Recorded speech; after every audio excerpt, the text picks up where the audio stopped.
বিয়ের প্রায় 2 মাস হয়ে গেছে। বাসরাতের পরে আমি আমার স্বামীকে দ্বিতীয়বারের জন্য দেখিনি এবং আমাদের মাঝে কোনো রকম যোগাযোগও নেই। নিজের প্রিয় বান্ধবীর এমন জটিল স্বীকারোক্তি পেয়ে স্তব্ধ হয়ে গেল আশা। তোর শাশুড়ি কিছু বলেনি?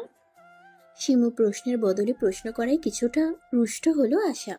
মেয়েটা চিরকালই এমন, কখনো কোনো কিছু পরিষ্কার করে বলে না। কি বলবে? দেখ সীমন, তোদের মধ্যে কিছু কি হয়েছে? আমি এসব কিছুই জানি না। আশা লোকটাকে আমি বিয়ের আগে মাত্র একবার দেখতে পেয়েছিলাম। তুই তো জানিস ঘরোয়াভাবে আমাদের বিয়েটা সম্পন্ন হয়। আমরা একে অপরকে যেখানে ভালো করে চিনতাম না, সেখানে ঝামেলা কেমন করে হবে বল? তুই আঙ্কেল আন্টিকে এ ব্যাপারে কিছু বলিসনি? না, এখনো কিছু বলিনি। বিয়ের পরে ফিরুনিতে আমার স্বামী না গেলেও আমার শাশুড়ি আমাকে নিয়ে যায়। শাশুড়ি বাবাকে জানায় হঠাৎ কাজ পড়ে যাওয়ায় সাফরান বিদেশে গেছে, আসতে কিছুদিন সময় লাগবে। তুই তবুও কেন তাদের সত্যিটা বলিসনি? আমাদের আর্থিক অবস্থা তোর জানা আশা। এখনো আমি যদি বাড়িতে ফিরে যাই, বাবার কষ্ট হয়ে যাবে। ওর থেকে আমি বেশ আছি, দুবেলা ভালো খাবার, পোশাক সবই তো পাচ্ছি। কার সাথে কথা বলছো বৌমা? শাশুড়ির কণ্ঠ শুনে চোখের কোণ বেয়ে গড়িয়ে পড়া প্রাণী দ্রুত মুছে নেয় শিমু। আশাকে রাখছি বলে কল কেটে দিয়ে পিছনে ঘুরে দাঁড়ায়। না মা, তেমন কারোর সাথে না। ওহো, ভালো তো। শোনো তো, তোমাকে যেটা বলতে এসেছি সেটা শোনো। আয়ান আজকে দুবাই থেকে ফিরবে, তাই আমি চাচ্ছি আমি আর তুমি মিলে নিজ হাতে কিছু রান্না করব, যেহেতু ও তোমার ছোট দেবর। তুমি পারবে? জি আম্মা। লাইলা ছেলের বউয়ের কথায় প্রসন্ন হয়ে চলে গেলেন। আয়ানকে শিমু কখনো বাস্তবে দেখেনি। দু একবার তার ননদ আনিকা আয়ানকে দেখিয়েছে ছবিতে, আর ভিডিও কলে একবার কথা হয়েছে। শ্বশুরের শ্বশুরের ব্যবসার কাজে দুবাই থাকে আয়ানও, তাই সে বিয়েটা হুট করে হয়ে যাওয়ায় সে সেখানে উপস্থিত ছিল না। ব্যাস, আয়ানের ব্যাপারে সে এতটুকুই জানে। শিমু তার কোমর পর্যন্ত চুল হাত খোপা করে মাথায় ওড়না পেঁচিয়ে রান্নাঘরের দিকে ছুটল। যাওয়ার পথে তার দাদি শাশুড়ি রাজিয়া বেগমের সাথে দেখা হলো। মহিলা যদিও শিমুকে খুব একটা পছন্দ করে না, তবুও শ্রদ্ধার খাতিরে শিমু তাকে জিজ্ঞেস করলো। দাদি, আপনার কি কিছু লাগবে? রাজিয়া বেগম মুখ কালো করে বললেন, আমার কিছু দরকার নেই, তবে দেখো স্বামীকে পটাইতে না পেরে দেবরকে পটিও না। মহিলার কথা শুনে এক মুহূর্তেই অন্তর বিস্মিয়ে উঠল শিমুর। কতটা নীচ মানসিকতা তার, সেটা শিমু বুঝতে পারল। রাজিয়া বেগম বিয়ের পরের দিন থেকে কোনো অজানা কারণে তাকে সব সময় কটু কথা শোনায়। নিজের কষ্টকে নিজের বুকেই মাটি চাপা দিয়ে রান্নাঘরের দিকে ছুটল শিমু। শাশুড়ির হাতে হাতে কাজ করতে করতে প্রায় সন্ধ্যা লেগে গেল তার। তাই কাজ শেষে ফ্রেশ হতে সে নিজের জন্য বরাদ্দকৃত কক্ষে চলে গেল। প্রায় 30 মিনিট নিয়ে গোসল সেরে মাগরিবের নামাজ পড়ে কিছু বই পড়ছিল শিমু। ভাবি, ভাবি, দ্রুত আমার সাথে নিচে চলো, দেখো কে এসেছে। আনিকার কথায় দ্রুত জায়নামাজ ভাঁজ করে আনিকার সাথে নিচে এলো শিমু। যদিও সে জানতো আজকে তার দেবর আসার কথা, কিন্তু দেবরের সাথে নিজের স্বামীকে দেখে ভীষণ অবাক হলো সে। অস্পষ্ট স্বরে বলল, সাফওয়ান। পরিস্থিতি অনেকটা জটিল হয়ে উঠল। চারিদিকে গুমোট পরিস্থিতি বিদ্যমান। সকল নিস্তব্ধতাকে ভেঙে দাদি দৌড়ে চলে গেল তার দুই আদরের নাতিদের কাছে। এমনিতে এই মহিলা যদিও ভালো করে হাঁটতে পারে না, কিন্তু তার আদরের নাতিদের দেখলে তার যেন 10 বছর বয়স কমে যায়। সাফু আমার, কই ছিলি? পরের মাইয়ার জন্য তুই কেন বাড়ি ছাড়বি? আবারও রাজিয়ার কথায় শিমুর মন তিক্ত হলো। সাফওয়ানের চলে যাওয়ার পিছনে সে তো দায়ী নয়, তবে প্রতিবার তাকে কেন দায়ী দেয় এই মহিলা? শিমুর শ্বশুর শান্ত দৃষ্টিতে দুই ছেলের দিকে কিছুক্ষণ তাকিয়ে থেকে বললেন, তোমরা ফ্রেশ হয়ে খেয়ে নাও, আমি কাল সকাল 10টায় তোমাদের সাথে কথা বলবো। শিমুর শ্বশুর আলতাফ শান্ত মস্তিষ্কের একজন ব্যক্তি, তাই তিনি এই জটিল পরিস্থিতি সামাল দেবার জন্য কিছুটা সময় নিলেন। আলতাফ তার কথা শেষ করে নিজের কক্ষে চলে গেলেন। লাইলা বেগম বুঝতে পারলেন তার স্বামী তার ছেলের প্রতি ভীষণ রাগান্বিত, কিন্তু সাফওয়ান ক্লান্ত থাকায় কিছুই বললেন না। তার ছেলে যতই অপরাধ করুক না কেন, শিমুর নিজেকে এখানে বড্ড বেমানান লাগছে। তার তথাকথিত স্বামী তার দিকে এই পর্যন্ত একবারের জন্যও তাকায়নি। আয়ান শিমুর অস্বস্তি কিছুটা আন্দাজ করে, ভাবি, আপনি দূরে কেন দাঁড়িয়ে আছেন? ভাইয়ের পাশে এসে দাঁড়ান। যদিও আয়ান শিমুর অস্বস্তি কমানোর জন্য বলেছিল, কিন্তু শিমুর মাঝে অস্বস্তি কমার বদলে কয়েক গুণ বেড়ে গেল। রাজিয়া বেগম শিমুর দিকে মুখ বাঁকিয়ে বলল, ও যে মেয়ে, স্বামীর কদরই তো বুঝে না। ও কি কইরা স্বামীর দরদ করব? লাইলা শাশুড়ির প্রতি ক্ষিপ্ত কণ্ঠে বললেন। আপনার নাতি সেই রকম কদর দেবার স্বামী না। অন্যের মেয়ের জন্য নিজের ছেলেরে কথা শুনাইলো না লায়লা। আপনিও নিজের নাতির দোষ ঢাকতে আসবেন না। আয়ান, তোর ভাইকে নিয়ে ঘরে যা। আয়ান সাফওয়ানকে নিয়ে ঘরে চলে গেল। শিমু দেখল তার পাথরের মতো স্বামীর তার পাশ কাটিয়ে চলে যাওয়া। কথা বলা তো দূর, একবার নিজের বিবাহিত স্ত্রীর দিকে তাকালো না পর্যন্ত। শিমুর চোখের কোণ দিয়ে কয়েক ফোঁটা জল গড়িয়ে পড়ল, নিজের জন্য বরাদ্দিত কক্ষে চলে গেল। সে তার স্বামীর কক্ষে থাকে না, ইচ্ছে করেই থাকে না। যে মানুষটার প্রতি তার কোনো অধিকার নেই, তার ঘরের প্রতি অধিকার দেখিয়ে কি লাভ? শিমু খাবারগুলো টেবিলে গুছিয়ে রেখে নিজের রুমের দিকে চলে গেল। নিজের ঘরে এসে দরজাটা বন্ধ করে আয়নার সামনে দাঁড়ালো নিজের কমতি খুঁজতে। মাথার খোপা খুলে দিতেই কালো কেশগুলো পুরো পিঠ জুড়ে ছড়িয়ে পড়লো। আয়নার সামনে দাঁড়িয়ে থেকে শিমু নিজেকে প্রশ্ন করলো, কি লাভ এই রূপ গুণ দিয়ে, যে রূপে আর গুণে স্বামীকেই মুগ্ধ করতে পারলাম না? নিজের সাথে কথা বলতে বলতেই শিমু হাঁটু মুড়ে বসে পড়লো মেঝেতে। চোখ দুটোতে অশ্রুকণার ঝর্ণা শুরু হলো। বরফ যেমন পানির ফোঁটা আকারে ভূপৃষ্ঠে পতিত হয়ে বৃষ্টিপাতের সৃষ্টি করে, তেমনি শিমুর বুকে যত অভিমান ছিল সব পানির ফোঁটা আকারে চোখ দিয়ে গড়িয়ে পড়ছে। সাফওয়ান দীর্ঘ সময় শেষে শাওয়ার নিয়ে ফ্রেশ হয়ে বের হলো। বের হতেই বিছানায় বসে থাকা বোনের দিকে নজর পড়ল। অনিকা ভাইয়ের উদ্দেশ্যে চেঁচিয়ে বলল, ভাইয়া, তুমি আসবে বললে না যে? সারপ্রাইজ দিলাম। নিজের কথা শেষ করে টাওয়াল দিয়ে চুল মুছতে শুরু করলো। অনিকা কিছুক্ষণ গালে হাত দিয়ে আবার ভাইকে উদ্দেশ্য করে বলল। কাকে ভাইয়া? সাফওয়ান এবার বোনের মাথায় জোরে কাট্টা মারল। অনার্স পড়ুয়া ছাত্রী যে এত গাধি হয় সেটা তোকে না দেখলে বুঝতেই পারতাম না আমি। ভাবিও তো অনার্সে পড়ে। সাফওয়ান ভ্রুকুচকে জিজ্ঞেস করলো। কোন ভাবি? অনিকা ভীষণ মজা পেল, সেও অনুরূপ ভাবে ভাইয়ের মাথায় কাট্টা মেরে বলল। অফিসের বস যে এত বোকা হয় সেটা তো তোমাকে না দেখলে জানতেই পার। নেক্সট পার্ট, কথা কাব্যতে পাবেন। তুমি এত বড় গাধা যে নিজের বউ কোনিয়ারে পড়ে সেটাই জানো না। নিজের বাক্য সমাপ্ত করে অনিকা দ্রুত ভাইয়ের কক্ষ ত্যাগ করলো। সাফওয়ান এবার হাতের টাওয়াল নামিয়ে টি টেবিলের উপর রাখলো। মনে মনে কিছু একটা ভেবে মুচকি হাসি দিল একবার। একটা দীর্ঘ রাত কেটে গিয়ে নতুন একটি সকাল হয়। সেই সকাল কারোর জন্য সুখ আনন্দ বয়ে আনে, আবার কারোর জন্য আনে বিষাদ আর মর্মপীড়া।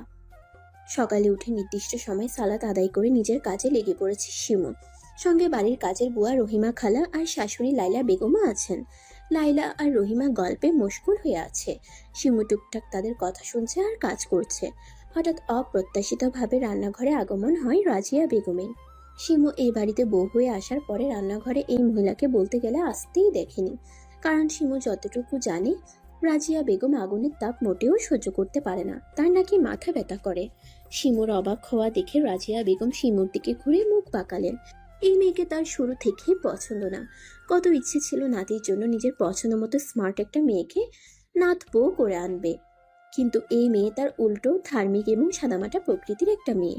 রাজিয়া বেগম শিমুকে ঠেলে সরিয়ে দেখলো কি কি রান্না হচ্ছে। মোটামুটি 4-5 পদ তৈরি হয়েছে, তবুও সে প্রসন্ন হলেন না। লাইলা, আরো 2-1 পদ করো তো। আমার নাতিদের এই কটা পদ দিয়ে কি আর খাওয়া হবে? শিমু যদিও কিছু মুখে বলতে পারলো না, মনে মনে সে ভীষণ ক্ষুব্ধ হলো। মুখে বলা খুবই সহজ, কিন্তু রান্না ঠিক করা ততটাই কষ্টকর। মনে হয় না মা, আমার ছেলেরা সকালে এত খাবার খাবে।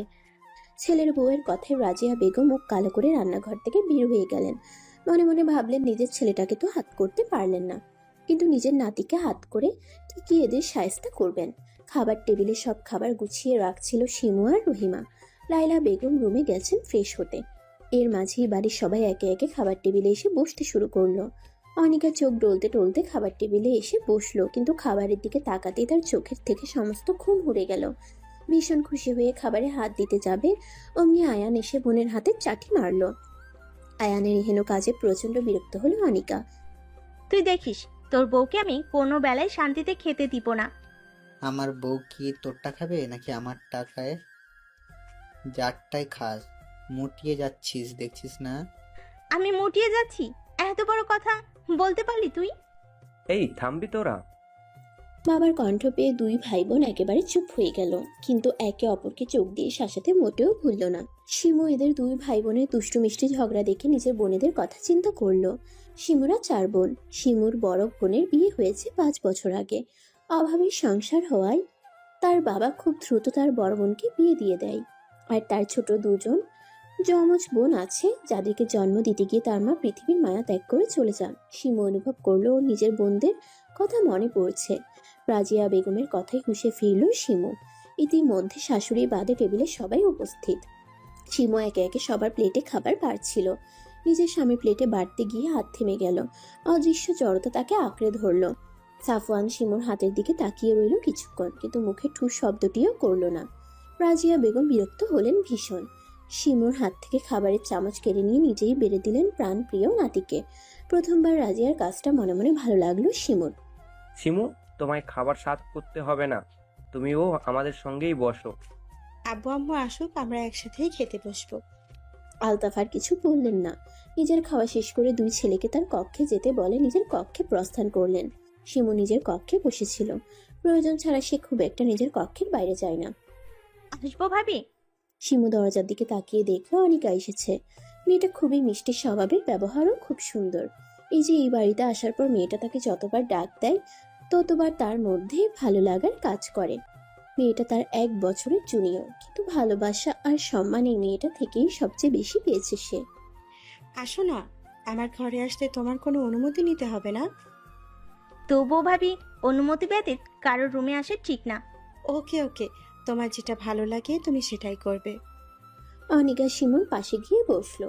জানো ভাবি, এই বাড়িতে তুমি আসার আগে আমার কোনো গল্প করার মানুষ ছিল না, কিন্তু তুমি আসার পরে আমি আমার মনের কথাগুলো কোনো সংকোচ ছাড়াই বলতে পারি। তো গল্প করি, আজকে কি নিয়ে গল্প করবেন আপনি? সাফন ভাইকে নিয়ে শুনবে তুমি? শিমুর হাসি মাখা মুখটা এক মুহূর্তেই মলিন হয়ে গেল। এই লোকটা তার মনের কোণে শুধু ঘৃণারই সৃষ্টি করেছে। তার জানা মতে কোনো আদর্শবান পুরুষে বিয়ে করে বউকে একা ফেলে চলে যাবে না। এর ফলে সেই মেয়েটাকে কতটা কষ্ট পোহাতে হয় সেটা শুধু সেই জানে। শিমুর থেকে কোনো উত্তর না পেয়ে অনিকা বুঝতে পারলো সে ভুল জায়গায় ভুল কথা বলে ফেলেছে। যেটা করা তার মোটেও ঠিক হয়নি, তাই সে নিজের কথাকে অন্যদিকে ঘোরালো। সাফওয়ান ড্রয়িং রুমের সোফায় কোলের উপর ল্যাপটপটা নিয়ে বসেছিল। লাইলা নিজের ছেলের পাশে গিয়ে বসলেন। সে সাফওয়ানকে এখন বুঝতে পারে না। চেনা ছেলেটা কেমন অচেনা হয়ে গেছে। সকালে আলতাফ নিজের ছেলেদের সাথে প্রায় 2 ঘন্টা কথা বলেছেন। কি বলেছেন তার কিছুই লাইলা জানে না। তবে এটুকু জানেন তার ছেলেটা একটা মেয়ের প্রতি অন্যায় করছে। মেয়েটাকে নিজে পছন্দ করে নিজের ছেলের বউ করেছিল সে। কত আশা নিয়ে মেয়েটা এসেছিল এই বাড়িতে, কিন্তু কি পাচ্ছে মেয়েটা? মাকে লক্ষ্য করে নিজের কোলে থাকা ল্যাপটপটা বন্ধ করলো সাফওয়ান। মা কি নিয়ে কথা বলবে সাফওয়ান তার কিছুটা আন্দাজ করতে পারলো। কোনো কিছু না বলে মায়ের কোলে টান টান হয়ে শুয়ে পড়লো। ছেলে আচমকা কোলে শুয়ে পড়ায় কিছুটা বিস্মিত হলো লাইলা। কিছু বলতে যাবেন তার মাঝেই সাফওয়ান মায়ের কাছে একটা আবদার করলো। মা, আবার মাথায় একটু হাত বুলিয়ে দাও না। ছেলের আবদার লাইলা বেগম ফেলতে পারলেন না। কিছুক্ষণ পিন পতন নীরবতা চলল মা ছেলের মাঝে। নীরবতা ভেঙে সাফওয়ান বলতে শুরু করলো। মা, আমি দুঃখিত, নিজের ভালো মন্দ এখনো বুঝতে পারিনি। আমি নিজের তাড়াহুড়ায় নেওয়া ভুল সিদ্ধান্তকে সবসময় সঠিক মনে করেছি। নিজের মায়ের কথা অবজ্ঞা করে স্ত্রীকে অবহেলা করেছি। মা, আমি বুঝতে পেরেছি আমার করা চরম অন্যায়। নিজের কথা শেষ করে সাফওয়ান একটা দীর্ঘশ্বাস নিল। মা, তুমি বলতে না আয়ানের বিবেক বুদ্ধি কম, কিন্তু জানো মা, আয়ান খুবই বুদ্ধিমান একটা ছেলে। ও না বোঝালে আমি আমার চরম বোকামিটা করেই যেতাম। মা, আমি তোমাকে কথা দিচ্ছি এর পরের থেকে আমি আর কোনো বোকামি করব না, প্রমিস। দেরি করে হলেও যে ছেলে সঠিকটা বুঝতে পেরেছে তার জন্য লাইলা বেগম প্রচন্ড খুশি হলেন। আমারও কিছুটা ভুল আছে, আমারও উচিত হয়নি তোমাকে বিয়ের জন্য ফোর্স করা, কিন্তু আমিও নিরুপায়। নিজের ছেলের ভালোর জন্য আমি স্বার্থপর হয়েছিলাম। বাবা, অতীত সবারই থাকে, কারো ভালো কারো খারাপ। আমি চাই তুমি তোমার ওই পুরনো জরাজীর্ণ জীবনকে পিছনে ফেলে বর্তমান জীবনে সুন্দর করে তোলো। ভাইয়া, একটা কিন্তু ঠিক না।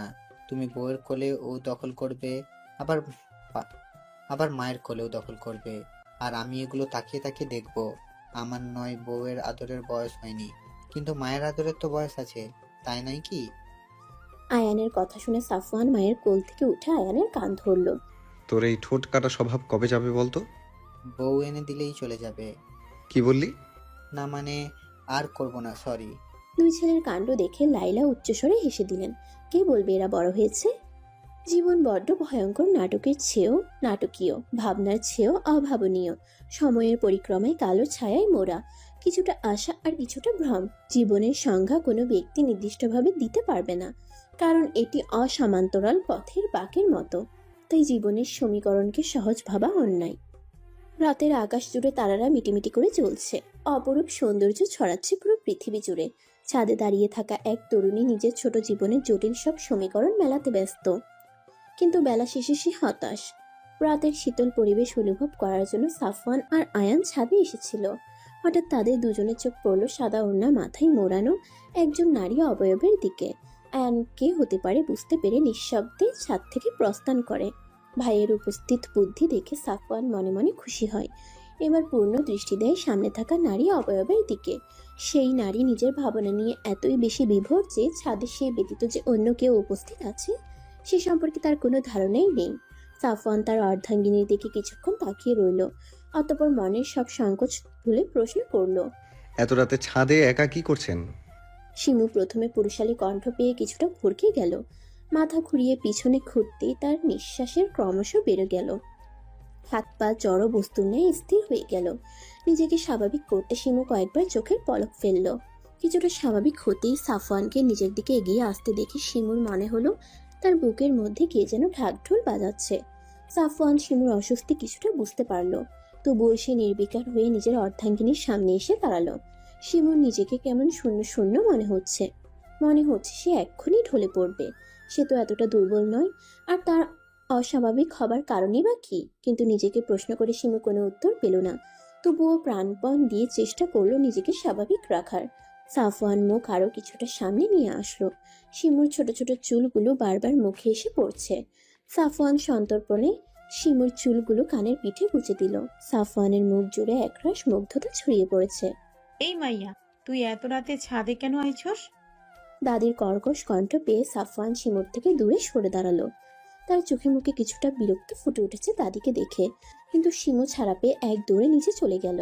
রাজিয়া বেগম বিরক্ত হলেন, ভাগ্যিস সে সময় মতো এসেছে, না এলে কি হতো কে জানে। সাপু দেখলা কেমন মাইয়া? সাফওয়ান কিছু না বলে দাদিকে পাশ কাটিয়ে চলে গেল। তার দাদির প্রতি রাগ রাগ লাগছে। শিমু নিজের কক্ষে এসে সঙ্গে সঙ্গে দরজা আটকে দিল। তার কেমন সব অজানা অনুভূতি হচ্ছে, কিন্তু তার তো রেগে যাওয়া উচিত ছিল। নিজের করা কাজেই হতভম্ব হয়ে গেছে সে। কতদিন সে চিন্তা করেছে লোকটাকে সামনে পেলে নিজের সকল কষ্ট ছেড়ে দেবে, কতগুলো কড়া করে কথা শোনাবে। কই, সে তো পারলো না। নিজের প্রতি ভীষণ রাগ লাগছে এবার শিমুর। আসবো শিমু? শিমু বিছানা গোছাচ্ছিল, হঠাৎ শাশুড়ির শব্দ পেয়ে সে শাশুড়ির দিকে ঘুরল। এত সকালবেলা শাশুড়িকে নিজের কামরায় দেখে কিছুটা অবাক হলো। জি আম্মা, আসুন। লাইলা বেগম এসে খাটের পাশে রাখা আরাম কেদারায় বসলেন। শিমু, তুমি তো অনেক দিন হলো বাড়ি থেকে এসেছো, প্রায় 1.5 মাস হলো। আমি চাচ্ছিলাম তুমি কিছুদিনের জন্য তোমার বাড়ি থেকে ঘুরে এসো। শিমু এখন এমন কথা যদিও শাশুড়ির থেকে আশা করেনি, কিন্তু তার চিত্ত আনন্দিত হলো। কতদিন পর নিজ বাড়িতে যেতে পারবে ভেবে ভিতরে ভিতরে খুশির ঢেউ শুরু হলো, কিন্তু শিমু সেটা প্রকাশ করলো না। আচ্ছা, তুমি বিকেলে তৈরি থেকো, সাফওয়ান তোমাকে নিয়ে যাবে। কতদিন পর নিজ বাড়িতে যেতে পারবে ভেবে ভিতরে ভিতরে খুশির ঢেউ শুরু হলো, কিন্তু শিমু সেটা প্রকাশ করলো না। সাফওয়ানের সাথে যাবে ভাবতেই শিমুর সর্বশরীর শিউরে উঠল, কিন্তু শাশুড়িকে সে কিছুই বলল না। সম্মতিসূচক অর্থে নিজের মাথা ঝাঁকালো। লাইলা বেগম নিজের কাঙ্ক্ষিত উত্তর পেয়ে খুশি হলেন। শাশুড়ি চলে যেতেই শিমু নিজের সাথে হিসেব নিকেশ করতে বসলো। অনেক ভেবে চিনতে পেল সাফওয়ান তো তার সাথে যাবে ঠিকই, কিন্তু সে আবার পুনরায় চলেও আসবে তাকে রেখে, কারণ এত বড়লোকের ছেলে তার মতো গরিবের বাড়িতে গিয়ে থাকতে পারবে না। শহরের সমান পিচঢালার রাস্তা পেরিয়ে গাড়িটা গ্রামের মাটির রাস্তা ধরেছে। সাফওয়ান ড্রাইভিং সিটে বসে ড্রাইভ করছে, আর শিমু গাড়ি জানালা দিয়ে গ্রামের দৃশ্য অবলোকন করছে। দুজনের মাঝে মধ্যে প্রগাঢ় নিস্তব্ধতা। মাঝে মধ্যে সাফওয়ান লুকিং গ্লাসে একবার পিছনে তাকাচ্ছে, আবার ড্রাইভিং করাই মনোযোগ দিচ্ছে, কিন্তু দুজনের কেউই নীরবতা ভেঙে কোনো কথা বলছে না। এরকম পিনপতন নীরবতা আরো কিছুক্ষণ চলল। অবশেষে সাফওয়ান শিমুকে জিজ্ঞেস করলো, আপনার গ্রামটা কিন্তু অনেক সুন্দর। শিমু শুধু মুখ দিয়ে উচ্চারণ করলো। আচ্ছা, আপনি কি কথা বলতে পারেন না? শিমু এবার সাফওয়ানের দিকে ভ্রুকুচকে তাকালো। সাফওয়ান মেখে হাসি দিয়ে বলল। আসলে আপনি তখন থেকে চুপচাপ বসে আছেন, তাই বললাম। শিমু এখনো কোনো উত্তর দিল না। একরাশ বিরক্ত নিয়ে অন্যদিকে মুখ ফিরিয়ে রাখলো। সাফওয়ান একটু হতাশ হলো, বুঝতে পারলো এই মেয়ে এত সহজে গলবে না। দুজনের মধ্যে আবারও নিস্তব্ধতা নেমে এলো। গাড়ি ছুটলো আবার নিজ গন্তব্যে। গাড়ি এসে থামলো একেবারে শিমুদের বাড়ির উপর। গাড়ির শব্দ পেয়ে শিমুর দুই বোন ফিহা আর রিহা দৌড়ে এলো। অপ্রত্যাশিতভাবে বোনকে দেখতে পেয়ে তারা একটু অবাক হলো। পরক্ষণেই তাদের হুঁশ আসতেই জোরে চিৎকার দিল। আব্বা গো, দেখো আপা আইছে। ছোট মেয়েদের চিৎকার শুনে মজিদ বাড়ির পেছনের ক্ষেত থেকে দৌড়ে এলেন। তার শরীরে কাদামাটি দিয়ে মাখামাখি। মেয়ে ও মেয়ের জামাইকে দেখে তিনি ভীষণ খুশি হলেন। দ্রুত এগিয়ে গিয়ে মেয়ের জামাইয়ের হাত থেকে জিনিসগুলো নিজের হাতে নিলেন। ফিহা আর রিহা বোনকে জড়িয়ে ধরল। সাফওয়ানকে ঘরে নিয়ে কেদারা পেতে বসতে দিলেন মজিদ। মুহূর্তেই তিনি অস্থির হয়ে গেলেন, কি করবেন না করবেন এই ভেবে। সাফওয়ান শ্বশুরকে এত অস্থির হতে নিষেধ করলো। আব্বু, আপনি অস্থির হবেন না, আমি তো এই বাড়িরও ছেলে, তাই না? মেয়ের জামাইয়ের কথা শুনে মজিদ কিছুটা শান্ত হলেন। ফিহা রিহা দু বোনই শিমুর পাশে দাঁড়িয়ে আছে। সাফওয়ান তাদের কাছে ডাকলে তারা নিজের কাপড়ের দিকে তাকিয়ে সাফওয়ানের দিকে আর এগোয় না। এই ভয়ে তাদের দু বোনের জামা কাপড়ে থাকা ময়লা যদি ওর শরীরে লেগে যায়। সাফওয়ান তাদের জড়তা দেখে মুচকি হাসে। মনে মনে ভাবলো একদম বোনের মতো স্বভাব এদের। নিজেই উঠে এগিয়ে গেল তাদের দিকে। দু হাত এগিয়ে তাদের কাছে নিয়ে এসে আদর করলো। নিজের কাছ থেকে দুটো চকলেট বের করে তাদের হাতে দিল। ব্যাস, তাদের সকল ভয় শেষ। বোন জামাইয়ের উপর খুশি হয়ে দুটি চুমো এঁকে দিল তার গালে। শিমু সাফওয়ানের কাছে মুগ্ধ না হয়ে পারল না। ছেলেটাকে সে হয়তো যতটা খারাপ ভাবে সে হয়তো ততটা খারাপ না। রাজিয়া বেগম রাগে ক্ষোভে চোখ মুখ লাল করে বসে আছেন। তিনি ভাবতেও পারছেন না তার নাতি ওই মেয়েটার সাথে ওর গ্রামের বাড়িতে আছে। দাদিকে এমন মুখ ফুলিয়ে বসে থাকতে দেখে আয়ান দাদির কাছে গিয়ে বসে। আয়ান এতটুকু বুঝতে পারছে দাদি কোনো কারণে ভীষণ রাগান্বিত। আয়ান দাদির পানের বাটা বের করে দাদিকে এক টুকরো পান বানিয়ে দাদির হাতে দিল। ও সুন্দরী আমার, নাও পানটা খেয়ে নাও। তোর পান তুই খা, আমি খাবো না। দাদি, বুঝছো কিন্তু। দাদি আয়ানের হাত থেকে পান কেড়ে নিয়ে চিবোতে শুরু করলেন। পান খাবার স্বভাব তার ততটা নেই, কিন্তু রাগ উঠলে সে পান খায় রাগ কমানোর জন্য। রাজিয়া বেগম মনে মনে ভাবলেন এমন করে যদি শিমুখে দাঁতের গোড়ায় সে পিষতে পারতেন তবে তার আত্মা ঠান্ডা হতো। শিমুদের বাড়ি থেকে কিছুটা সামনে এগুলে কালীগঙ্গা নদী। নদী থেকে সূর্যাস্ত এক অপরূপ সৌন্দর্য বহন করে। সাফওয়ান মুগ্ধ দৃষ্টিতে কিছুক্ষণ সেই সূর্যাস্ত দেখল। ফিহা আর রিহা দুই বোন দুলাবাইয়ের হাত ধরে তারাও উপভোগ করছে। সাফওয়ানের মনে হলো শহর থেকে গ্রাম অনেক সুন্দর। তাদের গ্রামে আসাই হয় না বলতে গেলে। সেই ছোটবেলায় আসতো মায়ের সাথে। আজ এতদিন পর গ্রামের সৌন্দর্য দেখতে পেরে অনেক অনেক ভালো লাগার অনুভূতি হচ্ছে তার। শিমু চিন্তায় চিন্তায় মুখ কালো হয়ে গেছে। সাফওয়ানের তো চলে যাওয়ার কথা ছিল, কিন্তু সে তো গেল না। এখন তাদের এক ঘরেই থাকতে হবে। লোকটা তো তেমন একটা ভালো নয়। যদি তার কাছে আসতে চাই তবে সে কি করবে? সে কি চেঁচাবে? না, এটা করা যাবে না। নিজের সাথে বোঝাপড়া করে কোনো উত্তর পেল না শিমু, তাই হতাশ হয়ে বসে রইল। ইতিমধ্যেই শ্বশুরের সাথে কথা শেষ করে বউয়ের ঘরে ঢুকলো সাফওয়ান। ভেতরে এসেই নজর পড়ল এক ভাবুক রমণীর দিকে, যে সর্বদাই নিজের ভাবনায় ডুবে থাকে। ভাগ্যিস মাতাকে এই বাড়িতে আসার বুদ্ধিটা দিল, নাহলে বউয়ের এত কাছাকাছি আসা যেত না। সাফওয়ান গলা খাকারি দিল। সাফওয়ানের শব্দ পেয়ে শিমু সটানভাবে দাঁড়িয়ে গেল। সাফওয়ান শিমুর কাণ্ড দেখে মুচকি মুচকি হাসছে। শিমু সেটা খেয়াল করে আরো অস্বস্তিতে পড়ে গেল। মনে মনে সিদ্ধান্ত নিল কাছে আসতে চাইলে কড়া করে কিছু কথা শুনিয়ে দেবে। আপনি কি কিছু নিয়ে চিন্তিত? শিমু সাথে সাথে কথা নাকচ করে বলল, না, আমি চিন্তিত নই। আপনি কাছে আসতে চাইলে কি আমি আসতে দিব নাকি? নিজের কথা শেষ করে শিমু ঠোঁট কামড়ে ধরলো। মনে মনে ভাবলো এটা কি বলে ফেললো সে। সাফওয়ানের মুখের হাসিটা আরো চওড়া করে বলল, ও, তার মানে আমি কাছে আসবো? শিমু ভীষণ অস্বস্তি নিয়ে দাঁড়িয়ে রইল।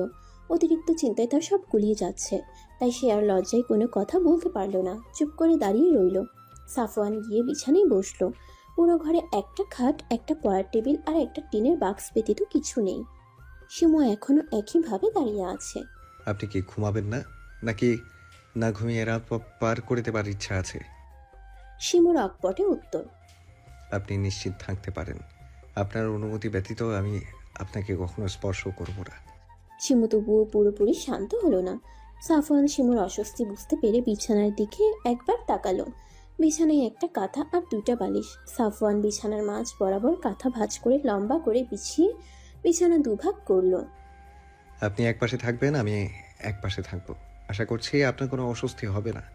অতঃপর সাফওয়ান নিজের পাশে গিয়ে শুয়ে পড়ল। শিমু কিছুক্ষণ তাকিয়ে থেকে সেও নিজের পাশে এক কোণে গিয়ে শুয়ে পড়ল। সাফওয়ান হঠাৎ চোখ খুলে বলে উঠল, আমি অতিক্রম করব না, কিন্তু আপনি চাইলে আসতে পারেন আমার পাশে। আমি কিছু মনে করব না। শিমু মনে মনে সাফওয়ানকে বেয়াদব বলে গালি দিল। তারপর ক্লান্ত থাকায় চোখ বন্ধ করতেই গভীর ঘুমে তলিয়ে গেল। সাফওয়ান কিছুক্ষণ ঘুমের অভিনয় করে শুয়েছিল। শিমু ঘুমিয়েছে বুঝতে পেরে সাফওয়ান চোখ মেলল। মেয়েটা তার দিকে পিঠ করে শুয়ে আছে। সাফওয়ান আস্তে করে বিছানা ছেড়ে উঠল। শিমু যে পাশ করে শুয়েছিল উঠে সে পাশে গিয়ে দাঁড়ালো। শিমু গভীর ঘুমে তলিয়ে থাকে, সে বুঝতেও পারল না তার দিকে কেউ গভীরভাবে তাকিয়ে আছে। সাফওয়ান শিমুর ঘুমের সুযোগ নিয়ে মুগ্ধ চোখে তাকিয়ে রইল। নিজের করা ভুলগুলো চরমভাবে অনুভব করলো। আজকে তাদের সম্পর্ক সাধারণ স্বামী স্ত্রীর মতো হতে পারত, কিন্তু সেই তো নিজের রাগ ক্ষোভকে প্রাধান্য দিয়ে চলে গেছিল। কোনো মেয়েই চাইবে না তার স্বামী তাকে বিয়ের পরে একা ফেলে চলে যাক। মেয়েটার সাথে এটুকু সময় থেকে সে যতটুকু বুঝতে পেরেছে, মেয়েটা ভীষণ চাপা স্বভাবের। বুক ফাটবে কিন্তু মুখে ফুটবে না। সাফওয়ানের খুব ইচ্ছে করলো নিজের হাত বাড়িয়ে শিমুর গাল স্পর্শ করার, কিন্তু পরক্ষণে নিজের করা ওয়াদার কথা মনে করে হাত সরিয়ে নিল। সব যখন সেই শুরু করেছে তখন সেই শিমুর ভালোবাসা জয় করে নেবে, এতে যতই তাকে কাঠ খড় পোড়াতে হোক না কেন। সকালে আজানের আওয়াজ পেয়ে ঘুম ছুটে গেল শিমুর। নিজের দিকে তাকাতেই অবাক হলো তার শরীরে কাঁথা দিয়ে জড়ানো। সাফওয়ান নিজের নির্দিষ্ট জায়গায় ঘুমিয়ে আছে। নিজের স্বামীর দিকে একবার গভীর দৃষ্টিতে তাকালো শিমু। ফর্সা মুখে কালো কালো ছোট ছোট চাপ দাড়িতে ভীষণ সুন্দর লাগছে ছেলেটাকে। কিছুক্ষণ সাফওয়ানের মুখের দিকে তাকিয়ে থেকে কি করছিল বুঝতে পেরে নিজেকে গালি দিতে দিতে উজু করতে ঘর থেকে বেরিয়ে গেল। টিনের ফাঁক ফোকর দিয়ে রোদের আলো এসে পড়ছিল সাফওয়ানের উপর। সে আলোতেই সাফওয়ানের ঘুম ভেঙে গেল। সাফওয়ান আশেপাশে তাকালো একবার, শিমু ঘরে নেই। সাফওয়ান বিছানা থেকে উঠে ঘর থেকে বাইরে বের হলো। তার ছোট 2 শালিকা হাতে বল নিয়ে দৌড়াদৌড়ি করছে। শিমু রান্না করছে রান্নাঘরে, আর ওর শ্বশুর এটা ওটা এগিয়ে দিচ্ছে। সাফওয়ান অনুভব করলো তার শাশুড়ি থাকলে হয়তো তার আদরটা আরো কয়েক গুণ বেড়ে যেত। সাফওয়ান শালিকাদের কাছে গেল। ফিহা আর রিহা সাফওয়ানকে কাছে পেয়ে বায়না করলো তাদের সাথে বল খেলতে। সাফওয়ান তাদের অনুরোধ ফেলতে পারলো না। তাদের সাথে খেলতে খেলতে বলটা একটু ছোপের আড়ালে চলে গেল। ফিহা রিহা আনতে যেতে চাইলে সাফওয়ান তাদের রেখে নিজেই বল আনতে গেল। ছোপড়ার নিচে নিচু হয়ে বল আনতে গিয়ে ভুলবশত ছোপড়ার কাটা পরনের শার্ট ভেদ করে পিঠে ঢুকে গেল। ব্যথায় মুখ থেকে আহ শব্দ বের হয়ে এলো সাফওয়ানের। তবুও কষ্ট করে বলটা উদ্ধার করে শালিকাদের হাতে ধরিয়ে দিল। রিহা রক্ত দেখে ভয় পেয়ে চিৎকার করে উঠল। দুলাভাই রক্ত? রিহার চিৎকার শুনে শিমু দৌড়ে এলো। দেখলো সাফওয়ানের পিঠ থেকে শার্ট ভেদ করে রক্ত বেরোচ্ছে। শিমু দ্রুত এগিয়ে গেল সাফওয়ানের দিকে। শার্টটা খুললেন? আমার তেমন ইনজুরি হয়নি তো। চুপ করুন তো, আপনি কি কোনোভাবে শার্ট খুলতে লজ্জা পাচ্ছেন নাকি? সাফওয়ান ভাবলো সে কি মেয়ে নাকি যে লজ্জা পাবে। সাফওয়ান একটানে শার্ট খুলে ফেললো। শিমু দেখলো এক জায়গায় কাটা ফুটে গেছে, আরেকটা জায়গায় বেশ অনেকটা আঁচড় লেগেছে। শিমু দ্রুত কাটা টান দিয়ে বের করলো। সাফওয়ান ব্যথায় চোখ মুখ কুঁচকে নিল। অতঃপর শিমু কাটা জায়গা পরিষ্কার করে মলম লাগিয়ে দিল। আপনি ঝোপঝাড়ের ভেতরে কেন গিয়েছিলেন?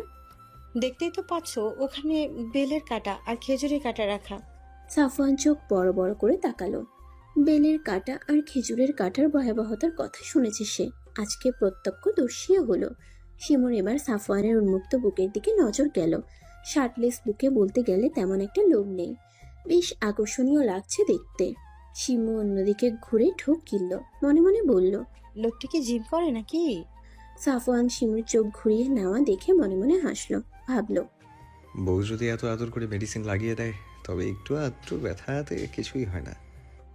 ফিহা আর রিহা অসহায়ের মতন বোন জামাইয়ের দিকে তাকিয়ে আছে, এই ভেবে তাদের কারণে তাদের দুলাভাইকে এত কষ্ট পোহাতে হচ্ছে। মানুষ সামাজিক জীব, মানুষ একাকী জীবনযাপন করতে পারে না, তার জন্যই গড়ে ওঠে পরিবার। পরিবারের মানুষগুলো একে অপরের সাথে গভীর বন্ধনে আবদ্ধ থাকে, কিন্তু সেই বাঁধন ছেদ করে মেয়েদের চলে যেতে হয় শ্বশুর বাড়ি। এক মুহূর্তেই পর হয়ে যায় নিজের পরিবার, আর শুরু হয় অন্য পরিবারের সাথে মানিয়ে চলা। এই জটিল সময়টাতে প্রত্যেকটা মেয়ের সাথে তার স্বামীর ভালোবাসাটা থাকা প্রয়োজনীয়। গাড়িতে চুপ করে মন খারাপ করে বসে আছে শিমু। ভেবেছিল এতদিন পর বাড়িতে এসেছে, কিছুদিন থাকতে পারবে, কিন্তু আফসোস সেটা আর হলো না। সকালে আয়ান ফোন করেছিল, বলল দাদি নাকি বাথরুমে পড়ে গিয়েছে, যার ফলে পায়ে ভীষণ ব্যথা পেয়েছে। সাফওয়ানকে বারবার নাকি দেখতেও চাইছে, তাই এত তাড়াহুড়ো করে চলে আসা। শিমুর ইচ্ছে করছিল না বাবা আর ছোট দুই বোনকে ফেলে আসতে। বাবার একাকী এই বয়সে থাকাটা অনেক কষ্টের, তারপরে তার ছোট দুই বোনও মায়ের আদর থেকে বঞ্চিত। কত বলেছে বাবাকে, বাবা আরেকটা বিয়ে করো, কিন্তু বাবা মানতে নারাজ। কালকে কালকে রাতে সাফওয়ানের কথায় কথায় বলেছিল, আব্বু, আপনার একজন সঙ্গীর প্রয়োজন। ফিহা রিহারও একজন মায়ের প্রয়োজন। মজিদ একগাল হাসি দিয়ে বলেছিল, বাবা, ভালোবাসার মানুষটার জায়গা তার জন্য একান্তই তোলা থাকে। তুমি যদি তাকে গভীরভাবে ভালোবাসো, তার অনুপস্থিতিতেও তোমার কখনো একা মনে হবে না, মনে হবে সে তোমার আশেপাশে আছে। আর ফিহা রিহার কথা বলছো, ওদের জন্য আমি মা আনতেই পারি, কিন্তু সেই মা যে ওদেরকে ভালোবাসবে তার কি গ্যারান্টি আছে? আর আমার কোনো সঙ্গিনী প্রয়োজন নেই। এক জীবনে যার সঙ্গ পেয়েছি তাকে ভেবে ভেবেই চলে যাবে আমার। সাফওয়ান মুগ্ধ হয়ে শুনে তার শ্বশুরের কথা। ভালোবাসা যে কতটা সুন্দর শুধুমাত্র যে ভালোবাসতে জানে সেই এর প্রকৃত অর্থ বুঝতে পারে। আর স্বামী স্ত্রীর মাঝে যে ভালোবাসা থাকে সেটা হয় পবিত্র, যার মাঝে রয়েছে অন্যরকম প্রশান্তি। শিমুর চিন্তা ভাবনার মাঝেই গাড়ি এসে থামলো সাফওয়ানদের বাড়ির সামনে। সাফওয়ান নিজ স্ত্রীর দিকে একবার তাকিয়ে গাড়ি থেকে নেমে গেল। শিমুও বেরিয়ে এলো গাড়ি থেকে। দুজন একসাথে ভিতরে আসলো। কলিং বেল চাপতেই হেমা খালা এসে দরজা খুলে দিল। সাফওয়ান ভিতরে আসতেই দেখলো দাদি সোফার উপর পা টান টান করে বসে আছে, পায়ে ব্যান্ডেজ করা। সাফওয়ান এগিয়ে গিয়ে দাদির পায়ের কাছে বসলো। কেমন আছো এখন? এই তো যা দেখছিস। বাথরুমে পড়ে গেলে কি করে? কিভাবে যে পড়ে গেলাম। ও, তাহলে তুমি রেস্ট করো, আমি এখনই ফ্রেশ হয়ে আসছি। দাদি কাঁদো কাঁদো হয়ে উত্তর দিল। শিমু গুটিসুটি মেরে এক কোণে দাঁড়িয়েছিল। মনে মনে ভাবলো মহিলাটা যতই খারাপ হোক, ব্যথা যেহেতু পেয়েছে তার একবার জিজ্ঞেস করা উচিত। শিমু কাছে গিয়ে দাদি বলে ডাক দিল একবার। রাজিয়া বেগম অন্যদিকে মুখ ঘুরিয়ে নিলেন, যেন সবকিছুর জন্য শিমুই দায়ী। শিমু কিছুটা অপমান বোধ করলো। আর কিছু না বলে নিজের ঘরে ফ্রেশ হতে যাবে, অমনি শাশুড়ি কোথা থেকে যেন ছুটে আসলো। শিমু, ওইদিকে কই যাচ্ছ? জি আম্মা, ফ্রেশ হতে যাচ্ছি। ওইদিকে না, তুমি সাফওয়ানের ঘরে যাও। আমি তোমার সবকিছুই ওই ঘরে রেখে এসেছি। কিন্তু আম্মা, আমি আশা রাখছি তুমি আমার উপরে কোনো কথা বলবে না। দাদি মুখ বাঁকিয়ে ব্যঙ্গ করে বলল। আদিক্ষেতা। লায়লা বেগম তার কথায় কোনো পাত্তা দিলেন না। শিমু গুটি গুটি পায়ে সিঁড়ি ডিঙ্গিয়ে সাফওয়ানের কক্ষের দরজার সামনে গেল। দরজা খোলাই আছে, তবুও শিমু দরজায় খটখট আওয়াজ করলো। সাফওয়ান ভিতর থেকে আওয়াজ দিয়ে বলল, ভেতরে আসো। শিমু জানে এটা তাকে উদ্দেশ্য করে বলা হয়নি, তবুও সে ভিতরে গেল। সাফওয়ান বাথরুমে আছে, সেখান থেকে পানির শব্দ আসছে। শিমু পুরো ঘরে চোখ বুলালো। অতঃপর তার নজর পড়লো ঘরের এক কোণে রাখা লাগেজগুলোর দিকে, যেখানে লাইলা তার পোশাক জিনিসপত্র রেখে গেছে। গুটি গুটি পায়ে সেদিকে এগুলো। লাগেজ খুলে একটা হালকা গোলাপি রঙের 3 পিস বের করলো। এর মাঝেই দরজা খুলে শব্দ এলো। শিমু দ্রুত পিছনে খুললো। সাফওয়ান দাঁড়িয়ে আছে আর তার দিকে হাঁ করে তাকিয়ে আছে। তাকে দেখিয়ে মনে হচ্ছে সে এখানে শিমুকে এভাবে দেখবে ভাবতেও পারেনি। পরনে একটা জিন্সের প্যান্ট আর কালো রঙের গেঞ্জি, আর কাঁধে টাওয়াল, চুল দিয়ে টপ টপ করে পানির ফোঁটা পড়ছে। শিমু উঠে দাঁড়িয়ে নিজের লাগেজগুলোর দিকে ইশারা করে বলল, আম্মা বলেছে আজ থেকে এই রুমে থাকতে। সাফওয়ান লাগেজগুলোর দিকে তাকালো। সে এগুলো কিছু খেয়াল না করেই ওয়াশরুমে চলে গেছিল। মনে মনে মায়ের সিদ্ধান্তে খুশি হলো, কিন্তু শিমুকে কিছু বুঝতে দিল না। চুপচাপ রুম থেকে বেরিয়ে গেল। শিমু তার যাবার দিকে তাকিয়ে ভাবলো, লোকটা কি তার এই ঘরে আসাতে বিরক্ত হয়েছে? সাফওয়ান নিজের রুম থেকে বেরিয়েই মায়ের কাছে চলে গেল। মাকে একটা বিশাল ধন্যবাদ দিতে হবে, মনে মনে আওড়ালো। আসলেই মা গ্রেট। তাড়াতাড়ি মায়ের কাছে গিয়ে মাকে পিছন থেকে জড়িয়ে ধরলো। মা, তুমি বেস্ট। ধন্যবাদ। যদি কাউকে দেওয়ার থাকে আমাকে দে ব্রো। সাফওয়ান আয়ানের দিকে ভ্রুকুচকে তাকালো। আয়ান বেশ আরাম করে বসে আপেল খাবার প্রস্তুতি নিচ্ছে। কেন, তোকে দিব? আমাকে দিবি না তো কাকে দিবি? আমি তো বুদ্ধিটা মাকে দিলাম। সাফওয়ান আয়ানের হাত থেকে আপেল নিয়ে কামড় বসিয়ে বলল, ধন্যবাদ। আমি শুধু ধন্যবাদ নিব না। বল, কি লাগবে তোর? কানে কানে বলি, আচ্ছা। আমার না বউ লাগবে। সাফওয়ান আয়ানের পিঠে জোরে করে থাপ্পড় বসিয়ে দিল। কথা ঠিক করে বলিস, আমি তোর বড় ভাই। আয়ান পিঠে হাত বুলাতে বুলাতে ভাইয়ের দিকে অসহায়ের মতো তাকিয়ে আছে, যার জন্য এত কিছু করতেছে সেই ভাইও তার দুঃখ বুঝলো না রে। ডিনারে সবাই একসাথে খাবার খেতে বসেছে। শিমু আর লাইলা বেগম খাবার সার্ভ করছে। আলতাফ গম্ভীর কণ্ঠে বলে উঠলেন, সাফওয়ান, তুমি ঢাকায় ফিরছো? আব্বু ফিরবে 3 তারিখে। ও, তার মানে 2 দিন আছো? জি। আলতাফ এবার আরো গম্ভীর কণ্ঠে বললেন, তাহলে তোমার তো সেখানে একা সব কিছু করতে কষ্ট হয়, তুমি বরং বৌমাকে নিয়ে যাও। রাজিয়া বেগম খাবার রেখে আলতাফের দিকে বড় বড় চোখ করে তাকালেন। কি বলছিস তুই? আলতাফ, শিমু চলে গেলে বৌমার কষ্ট হবে তো। আলতাফ মায়ের দিকে ভ্রুকুচকে তাকিয়ে বললেন, মা, লাইলার জন্য রহিমা আর অনিকা আছে, কিন্তু সফওয়ান সেখানে একা থাকে, তাই শিমু গেলে সফওয়ানেরই ভালো হবে। লাইলা মনে মনে খুশি হলেন স্বামীর সিদ্ধান্তে। তার ছেলে আর ছেলের বউয়ের মধ্যকার সম্পর্ক ঠিক করার জন্য তাদের একত্র থাকা প্রয়োজন। সবাই খুশি হলেও রাজিয়া বেগম মুখ ভার করে বসে রইলেন। আয়ান অনিকা তাদের দিকে তাকিয়ে মিটিমিটি হাসছে। অনিকা আয়ানের কানে কানে বলল, ভাইয়া ভালো হয়েছে, কিন্তু বুড়ির বেশ শিক্ষা হয়েছে। আয়ান দাদির দিকে তাকিয়ে বলে উঠল, দাদি খাচ্ছ না কেন? আয়ানের কথা শুনে দাদি ভাতের লোকমা গালে নিয়ে চিবুতে শুরু করলো। আবারও ছেলের বউয়ের কাছে হেরে গেল। ছেলে নাতি কাউকে তার আর নিজের বশে করা হলো না। এইসবের মাঝে শিমু চোখ ছলছল করে দাঁড়িয়ে রইল। সবাই তাকে নিয়ে সিদ্ধান্ত নিল, কিন্তু তার কাছ থেকে কেউ জিজ্ঞেস করার প্রয়োজন বোধ করলো না। সাফওয়ান খেতে খেতে শিমুর দিকে তাকালো। শিমুর অবস্থা দেখে বুঝতে পারলো শিমু তার সাথে যেতে চায় না। শিমু সকল কাজ শেষ করে সাফওয়ানের রুমে নক করলো। সাফওয়ানের সাথে তার কথা বলা প্রয়োজন। সাফওয়ান ভিতরে আসতে বলায় সে ভিতরে ঢুকলো, কিন্তু রুমের ভিতরে ঢুকে ভীষণ অবাক হলো। সাফওয়ান নিজের পোশাক আলমারির এক পাশে রেখে দিচ্ছে। কৌতূহল নিয়ে শিমু জিজ্ঞেস করলো, আপনি আপনার জিনিসগুলো এক পাশে রেখেছেন কেন? সাফওয়ান কোনো প্রতিক্রিয়া না করে এবার শিমুর লাগেজগুলো ধরতে যাবে, অমনি শিমু দৌড়ে গিয়ে সাফওয়ানের হাত সরিয়ে দেয়। সাফওয়ান ভ্রুকুচকে তাকায়। কি হলো, হাত সরালেন কেন? আপনি আমার লাগেজ ধরেছেন কেন? সাফওয়ান শিমুর থেকে লাগেজ নিয়ে বলল, পোশাক গুছিয়ে রাখবো। সহজ সাবলীল উত্তর দিয়ে সাফওয়ান লাগেজ নিয়ে যায়। শিমু আবার দৌড়ে গিয়ে আটকায়। আপনাকে রাখতে হবে না, কেন? কারণ আমার পোশাক আমিই রাখবো। আমি রাখলে কি সমস্যা বলুন তো? শিমু ভীষণ বিরক্ত হলো, রাগ দেখিয়ে বলল, আপনি বুঝতে পারছেন না একটা মেয়ের লাগেজ তার কত প্রয়োজনীয় জিনিস থাকে? সাফওয়ান এবার বুঝতে পারলো, তবুও বউকে রাগানোর জন্য বলল, না, আমি কিভাবে বুঝবো? আমি কি মেয়ে নাকি? আপনি বলুন, আমি সব বুঝে নিচ্ছি। শিমু রাগে চোখ মুখ লাল করে লাগেজের উপর থেকে সাফওয়ানের হাত সরিয়ে দিয়ে বলল, আমার পোশাক আমি গোছাবো। যদি আরেকবার হাত বাড়ান তো হাত ভেঙে ঝুলিয়ে রেখে দিব কাঁধে। সাফওয়ানের এই প্রথম বউকে এত রাগ করতে দেখে আর কথা বলতে দেখে অবাকই হলো, কিন্তু শিমু তার সাথে ধীরে ধীরে স্বাভাবিক হচ্ছে বুঝতে পেরে মনে মনে খুশি হলো। অনিকা নিজের পড়ার টেবিলে বসে স্কেচ করছিল দুটো চোখের। দরজা খোলাই ছিল। আয়ান চুপি চুপি পায়ে পিছন থেকে এসে বোনকে বলল, কি করছিস পাটনি? আকস্মিক শব্দ পেয়ে অনিকার হাতের স্কেচ বুকটা নিচে পড়ে যায়।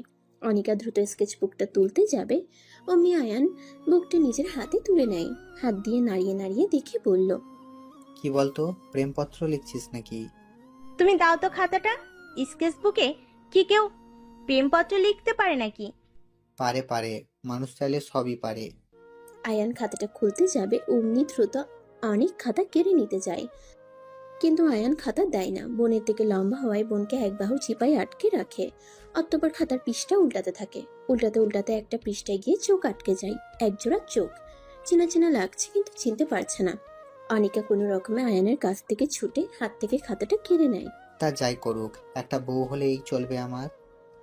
শিমু সাফওয়ানের মাঝে আজকে রয়েছে বিশাল কোলবালিশ। সাফওয়ানে রেখেছে, এই ভয়ে যদি কিছু হয়ে যায়, যা মেয়ে পরে তার হাত পায়ে ভেঙে দিবে। কেটে গেছে 2 দিন। সাফওয়ান শিমুর চলে যাবার সময় হয়ে গেছে। ইচ্ছে না থাকা সত্ত্বেও শিমুকে যেতে হচ্ছে। শিমুর যাবতীয় জিনিস গাড়িতে তুলছে ড্রাইভার চাচা। শিমু শাশুড়ির কাছে দাঁড়িয়ে আছে মুখ ভার করে, যেন টুক করে চোখে জল গড়িয়ে পড়বে। অনিকাও মন খারাপ করে দাঁড়িয়ে আছে। তার ইচ্ছে করছে না ভাবিকে যেতে দিতে, কিন্তু ভাই ভাবির মাঝে যোজন যোজন দূরত্ব কমাতে তাদের একত্রে থাকাটা প্রয়োজন। আয়ান সাফওয়ানের সাথে দুষ্টুমিতে ব্যস্ত। অবশেষে সকলকে বিদায় দিয়ে সাফওয়ান আর শিমু গাড়িতে বসলো। দাদি তাদের যাওয়া দেখেও কিছু বলল না, শুধু মুখে অন্ধকার নামিয়ে বসে রইল। শিমুর চোখ এবার বাত ভেঙে গেল। চোখ দিয়ে ফোঁটা ফোঁটা পানি পড়ছে আর ও হাতের সাহায্যে মুছে ফেলছে। সাফওয়ান নিজের রুমাল এগিয়ে দিল। শিমু সাফওয়ানের থেকে রুমালটা নিয়ে চোখ পরিষ্কার করলো। মুহূর্তের মাঝেই শিমুর চোখ মুখ লাল হয়ে গেল। প্রায় 3 ঘন্টার রাস্তা। 8 ঘন্টা মতো কান্না করে শিমু ঘুমিয়ে গেল। সাফওয়ান সন্তর্পণে শিমুর মাথা সাফওয়ানের কাঁধে রাখলো। মনে মনে ভাবলো মেয়েটার কত রূপ দেখবে সে, কখনো রুদ্রাণী, কখনো কান্নাবতী, কখনো আবার শান্ত নদীর মতো গভীর। এই মেয়ের প্রেমে পড়ার মতো হাজার কারণ আছে তার কাছে, তাই সে একটা কারণও মিস করবে না। সবগুলো কারণ দেখে তার প্রেম পুকুরে হাবুডুবু খাবে। সাফওয়ানের মনে একটা ইচ্ছে বারবার হুকিয়ে ঝুঁকি দিচ্ছে। মন চাচ্ছে একবার মেয়েটার গালে নিজের ঠোঁট স্পর্শ করাতে, কিন্তু মস্তিষ্ক বলছে না, এটা করলে তার ওয়াদা ভঙ্গ হবে। মন মস্তিষ্কের সাথে লড়াই করে সে মস্তিষ্ককেই জিতিয়ে দিল। গভীরভাবে তাকিয়ে রইল নিজ স্ত্রীর দিকে। নেই চোখের প্রণয়। যদি শিমু দেখতো, সেই চোখের প্রণয় যদি শিমু দেখতো, তবে সাফওয়ানকে নির্বিঘ্নে আপন করে নিত। লাইলা বেগম রান্নাঘরে রহিমা খালের সাথে রান্না করছিলেন। হঠাৎ কলিং বেলের শব্দ হলো। তিনি দ্রুত গিয়ে দরজা খুলে দিতেই দেখলেন আমান আর তার পরিবার দাঁড়িয়ে আছে। এই সন্ধ্যাবেলায় তাদের আসার কারণ বুঝতে পারলেন না, তবুও ভদ্রতার খাতিরে ভিতরে আসতে বললেন। আমান সম্পর্কে আয়ানের বন্ধু, সে মাঝে মাঝে এ বাড়িতে আসে, কিন্তু বাবা মাকে নিয়ে আসার কারণটা অস্পষ্ট। তাই তিনি তাদের হালকা নাস্তা দিয়ে উপরে আয়ানকে ডাকতে চলে যান। অনিকার মন খারাপ দেখে আয়ান এটা সেটা বলে বোনকে খুশি করার চেষ্টা করছে। লাইলা অনিকার রুমে আয়ানকে দেখে বললেন, আয়ান, তোর বন্ধু এসেছে। এই সন্ধ্যাবেলায়? হ্যাঁ, আমান এসেছে পরিবার নিয়ে। আয়ান বিস্ময় নিয়ে বলল। আমানের নাম শুনে অনিকার হার্টবিট ফাস্ট হয়ে গেল। অস্পষ্ট স্বরে বলল, আমান পরিবার নিয়ে চলে এসেছে? আয়ানের বন্ধুর হঠাৎ পরিবার নিয়ে আগমনের কারণটা বোধগম্য হলো না। দ্রুত নিচে গিয়ে আমানকে বলল, দোস্ত, তুই এই সন্ধ্যাবেলা? কেন আসতে পারি না? আমানের শীতল কণ্ঠে উত্তর দিয়ে আশেপাশে চোখ বুলিয়ে অনিকাকে খুঁজল। না, কোথাও নেই। মেয়েটা তাকে পুড়িয়ে পুড়িয়ে শেষ করে দেবার প্ল্যানিং করেছে নাকি? আলতাফ এসে আমানের বাবা সিরাজের পাশে গিয়ে বসলেন। ভাই, এই অসময়ে আপনারা এখানে কোথাও যাচ্ছিলেন বুঝি? না ভাই, এখানে এলাম। আলতাফের ভ্রু কুঁচকে গেল। ভদ্রতা সুলভ মুখে হাসি ফুটিয়ে বলল, হঠাৎ এই পথে কি মনে করি? এখন রোজই আসতে হবে, সম্পর্ক দৃঢ় করতে এসেছি। আলতাফ বিচক্ষণ মানুষ, সিরাজের কথার মানে খুব দ্রুতই বুঝতে পারলেন।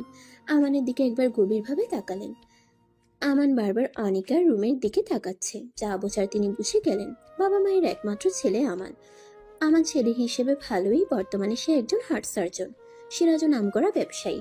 সব মিলিয়ে তিনি অমত করার সুযোগ পেলেন না, তাই মুখে একগাল হাসি ফুটিয়ে বললেন, লাইলা মাকে ডাকো আর মিষ্টি নিয়ে আসো। সিরাজও খুব খুশি হলেন। যদিও আমার ডায়াবেটিস আছে, তবে আজকের জন্য মিষ্টি খেলে কিছুই হবে না। আমানের মা কামিনী বেগম স্বামীর দিকে চোখ গরম করে তাকালেন। বউয়ের চোখ গরম দেখে সিরাজ মুখ ছোট করে বললেন, অল্প করেই খাবো। সিরাজের কথা শুনে উপস্থিত সবাই হেসে দিলেন। আয়ান বন্ধুর চোখের দিকে গভীরভাবে তাকায়, মনে মনে আওড়ায়, আমার বোনের সাথে সালা তুই এত কিছু করলি, আমিই জানলাম না। আলতাফ সাহেব লাইলাকে বলল, লাইলা, তুমি একটু অনিকাকে নিয়ে আসো তো। অনিকার নাম শুনে আমানের চিত্ত পুলকিত হলো। আয়ান চুপচাপ বসে আমানের কাণ্ড দেখছে।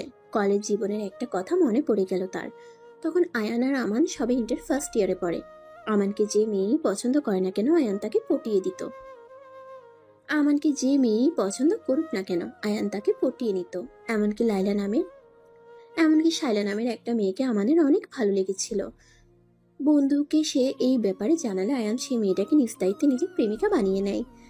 তাই আমান সেদিন আয়ানকে রাগ করে বলেছিল, আমি এমন কাউরে গপ বানাবো দেখিস।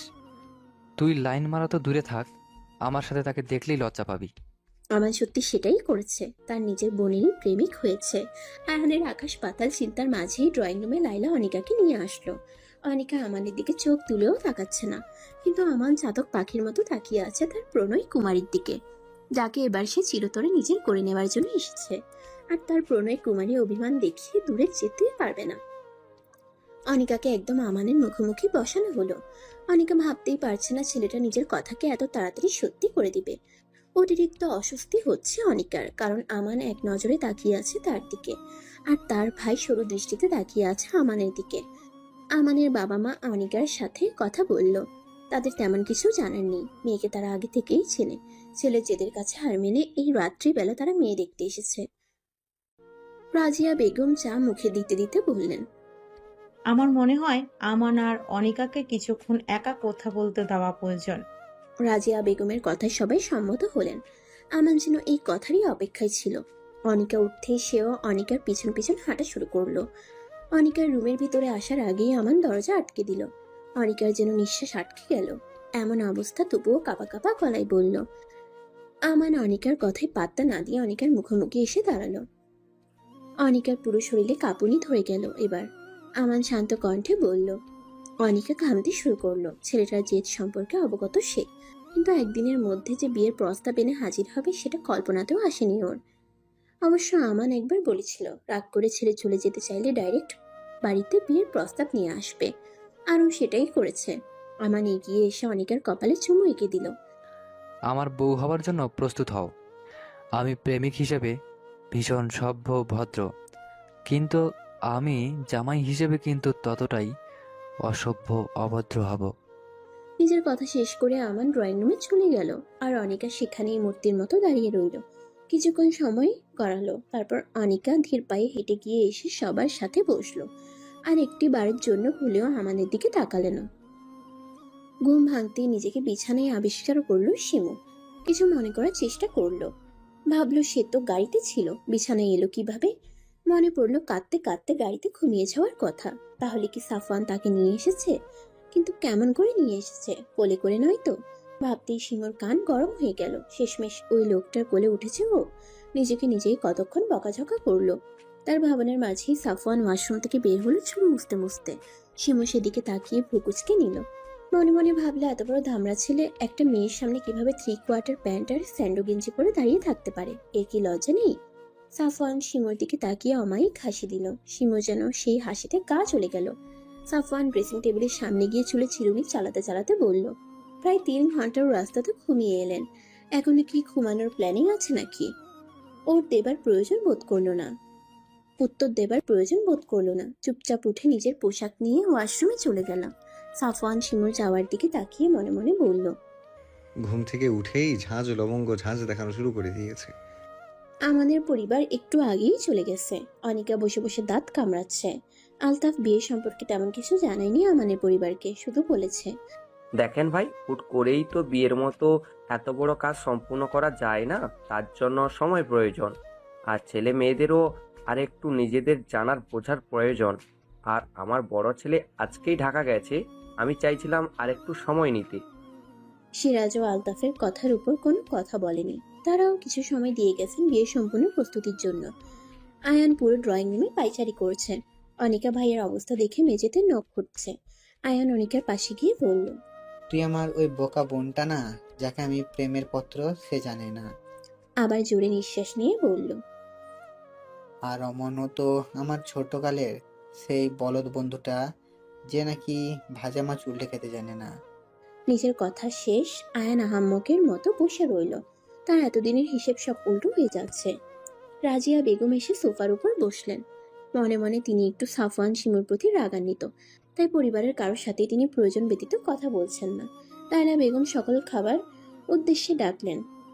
অনিকা ধীর পায়ে হেঁটে গিয়ে খাবার টেবিলে বসলো। ধীরে ধীরে সবাই গিয়ে টেবিলে বসে পড়লে লায়লা বেগম খাবার সার্ভ করতে করতে বললেন, সাফওয়ান আমার কল করছিল, ওরা কোনো সমস্যা ছাড়াই বাসায় ভালোভাবে পৌঁছে গেছে।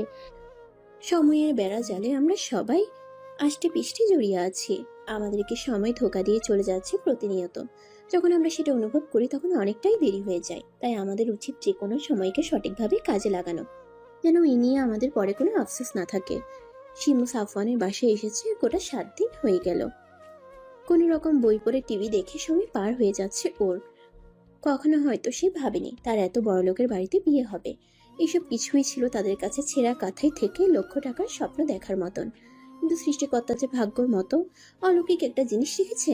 এই ভাগ্য যখন ফলে যায়, মানুষ মিসকিন থেকে লাখপতি হয়ে যায়, আবার লাখপতি থেকে মিসকিন হয়ে যায়।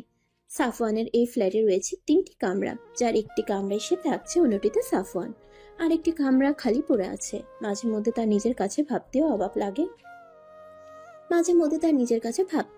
লাগে তারা তো স্বামী স্ত্রী, তাদের মাঝে কি এই যোজন যোজন দূরত্ব মানায়? তখনই তার ভেতরের সত্তা বলে উঠে, মানায়। নিজের আত্মসম্মান প্রতিষ্ঠিত করতে চাইলে এটা মানায়। যদি দ্রুত তুমি তাকে ক্ষমা করে দাও, তবে আবার সে একই ভুল করতে পারে। যদি সে সত্যি নিজের ভুল শুধরে নিতে চায়, তাহলে তাকে পরখ করো, যেন একই ভুল বারবার না হয়। মুমিন ব্যক্তি একবারই ধোঁকা খায়, বারবার নয়। শিমুও সেই ভুল করবে না, সাফওয়ানকে পরখ করবে গভীরভাবে। এতে একটু সময় লাগলেও দোষের কিছু নেই। শিমু নিজের চিন্তা ভাবনার রীতি ঘটিয়ে রান্নাঘরে চলে গেল। সাফওয়ান বলে গেছিল আজকে ফিরতে রাত হবে, তাই সেও রান্নাঘরে দেরি করেই ঢুকেছে। উদ্দেশ্য কই মাছ টমেটো দিয়ে ভুনা করবে, আর সাথে আলু ভাজি করবে। দুজন মানুষ বেশি রান্না করলে খাবার অপচয় হতে পারে। কোমরে উড়না গুজে রান্না করা শুরু করে দিল। প্রায় 1 ঘন্টা সময় নিয়ে রান্না শেষ করলো। কিছু সালাদ আইটেম কেটে টেবিলে সব কিছু গরম গরম সাজিয়ে রাখলো। ঘেমে নিয়ে একাকার অবস্থা হয়ে যাওয়ায় ফ্রেশ হতে ওয়াশরুমে চলে গেল। এরই মাঝে সাফওয়ান ডোরবেল বাজালো, কিন্তু কয়েকবার বাজানোর পরও শিমু দরজা খুলল না। শিমু ফোনে কয়েকবার কলও দিল, কিন্তু শিমুর ফোন ড্রয়িং রুমে থাকে, সেটাও রিসিভ হলো না। সাফওয়ান ভীষণ চিন্তিত হলো। সাফওয়ান আরো কিছুক্ষণ দাঁড়িয়ে রইল। শিমু যতক্ষণে বের হয়েছে ফোনের কল বাজতে বাজতে কেটে গেছে। সাফওয়ান শেষবারের মতো কলিং বেল বাজালো। শিমু দ্রুত দরজা খুলে দিল। শিমু দরজা খুলতেই তার চোখে পড়ল সাফওয়ানের বিধ্বস্ত চেহারা। সাফওয়ান তাড়াহুড়া করে ভিতরে ঢুকে গিয়ে শিমুকে স্পর্শ করতে গিয়েও করল না। তুমি ঠিক আছো তো? এতবার কলিং বেল বাজালাম, ফোন কল করলাম, কোনোটাই ধরলে না কেন? সাফওয়ানের অতিরিক্ত অস্থিরতার কারণে আপনির বদলে তুমি হয়ে গেছে, শিমু দুঃখিত হয়ে উত্তর দিল। আই এম সরি, আসলে রান্না শেষে আমি ঘুমিয়ে গিয়েছিলাম, তাই শাওয়ার নিতে গিয়েছিলাম একটু, যার জন্য আমি শব্দ শুনতে পাইনি। ও, সাফওয়ান ছোট করে ওহ বলে নিজের ঘরের দিকে চলে গেল। শিমু বুঝতে পারলো সাফওয়ান ভীষণ ক্লান্ত, তাই ওর সাথে তেমন কথা বলল না। শিমু এই 1 সপ্তাহে বুঝতে পেরেছে সাফওয়ান কফিতে আসক্ত, তাই সে কিচেনে চলে গেল কফি বানাতে। সাফওয়ান ফ্রেশ হয়ে বিছানায় বসেছে। দরজা খটখটানির শব্দ পেয়ে দরজার দিকে তাকালো। আসবো? আসুন, আমি তো বলেছি আমার রুমে আসতে আপনার অনুমতি লাগবে না। শিমু কোনো বাঘ বক্তৃতায় না জড়িয়ে সাফওয়ানের কাছে এগিয়ে গেল। হাতে রাখা কফির মগটা সাফওয়ানের দিকে এগিয়ে দিল। আপনার হয়তো এটা প্রয়োজন। সাফওয়ান শিমুর হাতের দিকে তাকালো। এই মুহূর্তে তার সত্যি 1 কাপ কফির প্রয়োজন ছিল। আজকে অফিসে এক ক্লায়েন্টের সাথে তর্কে জড়িয়ে পড়েছিল সে, যার দরুন মাথাটা ভীষণ ধরেছে। ধন্যবাদ। চাইলে কিন্তু আপনার জন্য 1 কাপ কফি আনতে পারতেন। আমি কফি খাই না। ও সাফওয়ান কফি খেতে খেতে প্রশ্ন করল। আচ্ছা, আপনি তো আমাকে পছন্দ করেন না, তাহলে আমার কেয়ার করেন কেন? আসলে আমি মানুষটাই একটু উদার প্রকৃতির, তো তাই। সাফওয়ান মুচকি একটা হাসি দিয়ে বলল। কতটা উদার দেখতেই পাচ্ছি। এতদিন যাবৎ ভালোবাসার আবদার করছি, এই উদারতা দেখিয়ে সেটাও তো দিতে পারেন নাকি? আপনাকে দেখলে আমার অদ্ভুত অনুভূতি হয়, ঠিক ঘৃণা নয়, যেটা আপনাকে আমার করা উচিত। সাফওয়ান মুচকি হেসে উঠে গিয়ে শিমুর কানের কাছে ফিসফিস করে বলল। যেদিন আপনি এই অনুভূতির স্বাদ পাবেন, সেদিন আপনি সম্পূর্ণ আমার হবেন। শিমুর একটু লজ্জা লজ্জা অনুভূত হয়। কেন হয় সে সেটা জানে না। শিমু নিজের কক্ষের দিকে যেতে যেতে বলল। আপনার খিদে পেলে আমাকে ডেকে দিন। সাফওয়ান মনে মনে বলল। খিদে তো লেগেছে, প্রেম প্রেম খিদে লেগেছে আমার। এত রাতে আমানের ফোন দেখে অনিকা অবাক হলো। ছেলেটা দিন দিন বেপরোয়া হয়ে উঠছে। আগে এরকম ছিল না। প্রথম প্রথম যখন আয়ান ভাইয়ার সাথে সাথে আসতো, তখন তাকে দেখে মনে হতো ভাজা মাছটা উল্টে খেতে জানে না। কিন্তু যেই থেকে নিজের অনুভূতি সম্পর্কে ওকে জানিয়েছে, সেই থেকে শুরু করলো মিস্টার অভদ্র হয়ে যাওয়া। সেদিন দেখতে আসার পর থেকে ছেলেটা আরো বেপরোয়া হয়ে উঠছে। হুটহাট কল দিচ্ছে, আবার দেখা করার আবদার করছে। ছেলেটা যে ভয়ঙ্কর প্রেমিক পুরুষ সেটা তার জানা হয়ে গেছে। প্রেমিক পুরুষ ভালো, কিন্তু ভয়ঙ্কর প্রেমিক পুরুষ একটু বেশি ভালো হয়। এরা তাদের প্রিয়তমার জন্য সবই করতে পারে। অনিকা ভাবনার ইতি টেনে কল রিসিভ করলো। মেয়েলি কণ্ঠ পেয়ে আমানের চিত্ত শান্ত হলো। যতবার এই কণ্ঠ শুনে ততবার তাকে একান্ত নিজে করে নেওয়ার ইচ্ছেটা মাথা চাড়া দিয়ে ওঠে। নিজেকে শান্ত করে নিজেই নিজেকে আশ্বাস দেয়, আর অল্প কিছুদিন, তারপর সে একান্তই তোর। যাকে হারানোর ভয় তোকে আর ঘুরে ঘুরে খাবে না। দাদি রহিমাকে দিয়ে পা টেপাচ্ছে। কালকে রাতে সে এক ভয়ঙ্কর স্বপ্ন দেখেছে। সাফওয়ান আর শিমু বাড়িতে এসেছে। এসে পায়ের উপর পা তুলে তাকে দিয়ে সব কাজ করাচ্ছে। নাতি ছেলের বউ তার পাশে না থাকায় শিমুকে সে কিছুই বলতে পারছে না। এই দুঃস্বপ্ন দেখার পর থেকে রাজিয়া বেগমের আত্মা শুকিয়ে আছে, শরীরও কেমন ম্যাচম্যাচ করছে। আয়ান তাদের ঘরের কাছ দিয়ে নিজের ঘরে যাচ্ছিল।